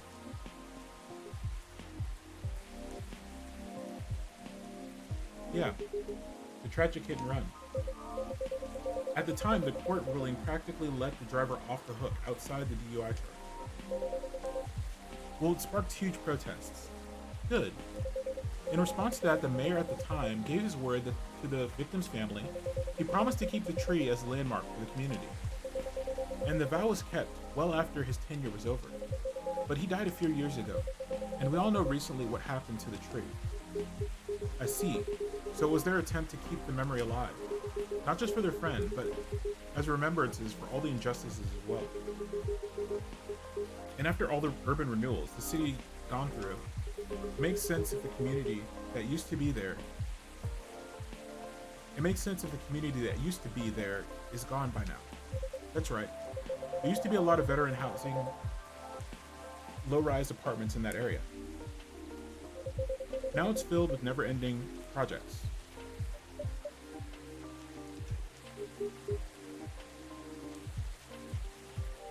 You okay? Oh yeah, sorry. There's something about it bothering me. Like what? Their unique disposition after they pass. It bothers me that their own memories are insufficient to ensure their existence. And by failing to remember, we, the outside party, will also gradually lose track of their existence. It just doesn't feel right to me. I get what you mean. An odd erasure of existence. But apparently that's why they keep animals. The Gnome's owners told me they have a large mastiff living in their place. Others even take care of multiple animals at once. Interesting. I suppose that's why some folk prefer living near the wilderness. But animals don't live long either. Right. But the erasure starts happening if they're completely forgotten, right? Something like that, I guess. I'm not sure. Right, okay. But doesn't that normally happen anyway? How do we pay respects or remember someone who died a long time ago? Like our ancestors, for example. It's our call, isn't it? Every April, Rachel and I would visit my wife's grave. We used to visit her grandparents' graves too, when my wife was still alive. If our extended family were visiting, they'd join us. We'd clean the gravestones, bring food, and have a feast while catching up. It's how Nekomimis honor the dead. And I'm sure other cultures have their own ways too, right? I truly think continuing the tradition is something we do for ourselves though. To remember the deceased and all the reasons they matter to us. So, except for the weird erased memory part,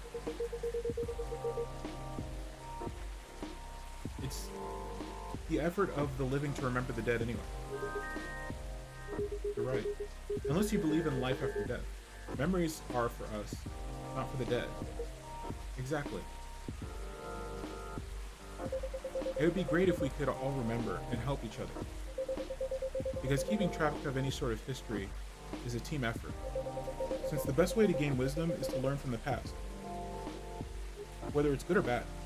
Yeah, speaking of the Gnome Gnomes owners though, what happened to them after all that? Oh right, did you arrest them? Nope. Huh? Are you gonna let them go? Not necessarily, but I got an idea what I have to do. Right now, I'm just happy there's no ghosts involved. Still, it was truly something else. Yeah, what a night it must have been. It is what it is. It is what it is. What's up, big guy?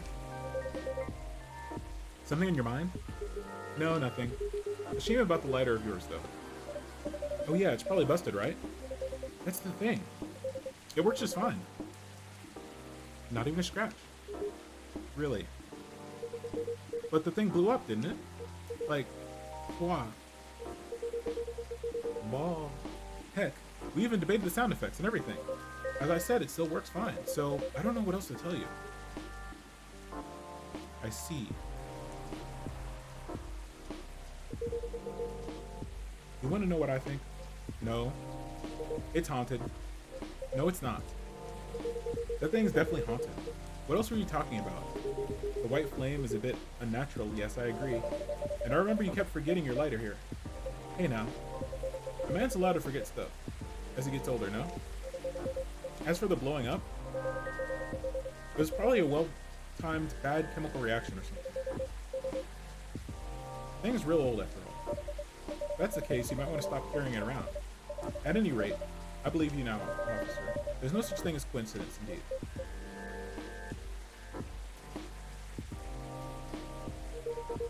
I still think it's a ghost, though. Shut it, Hendry. Shush. In any case, mystery solved, at least for now.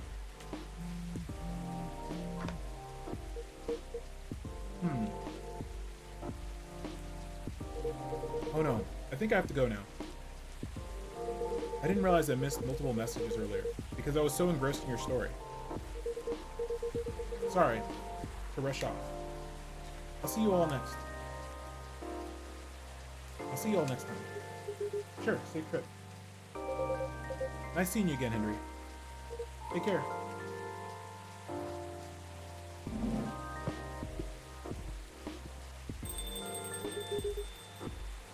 Let me move over there.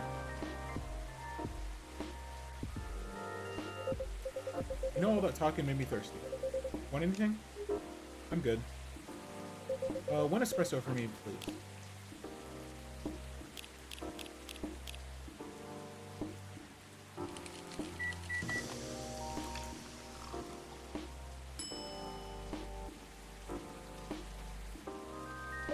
Here's your espresso, officer. Thanks. Great as always.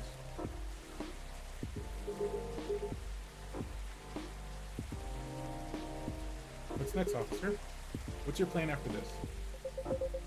Other than talking to him, I guess I'll focus on the rumors. Word is going around that cars are being messed up. Oh, the cars are being messed up there. That's kind of expected though, isn't it? There's no point to adding to citizens' worries, when the case is pretty much over. And I didn't want bad press to paint over the industry's, or the area's history. You're right. There's nothing like rumors without being stopped. They'll just spiral out of control. Time to leave, I guess. Did he call us? Something like that. I suppose I'll do the same. It's quite late after all. Thanks for listening to us tonight. The old men ramble. The pleasure's all mine. Well, take care. And see you later. Have a good night tonight. Safe trip, you two.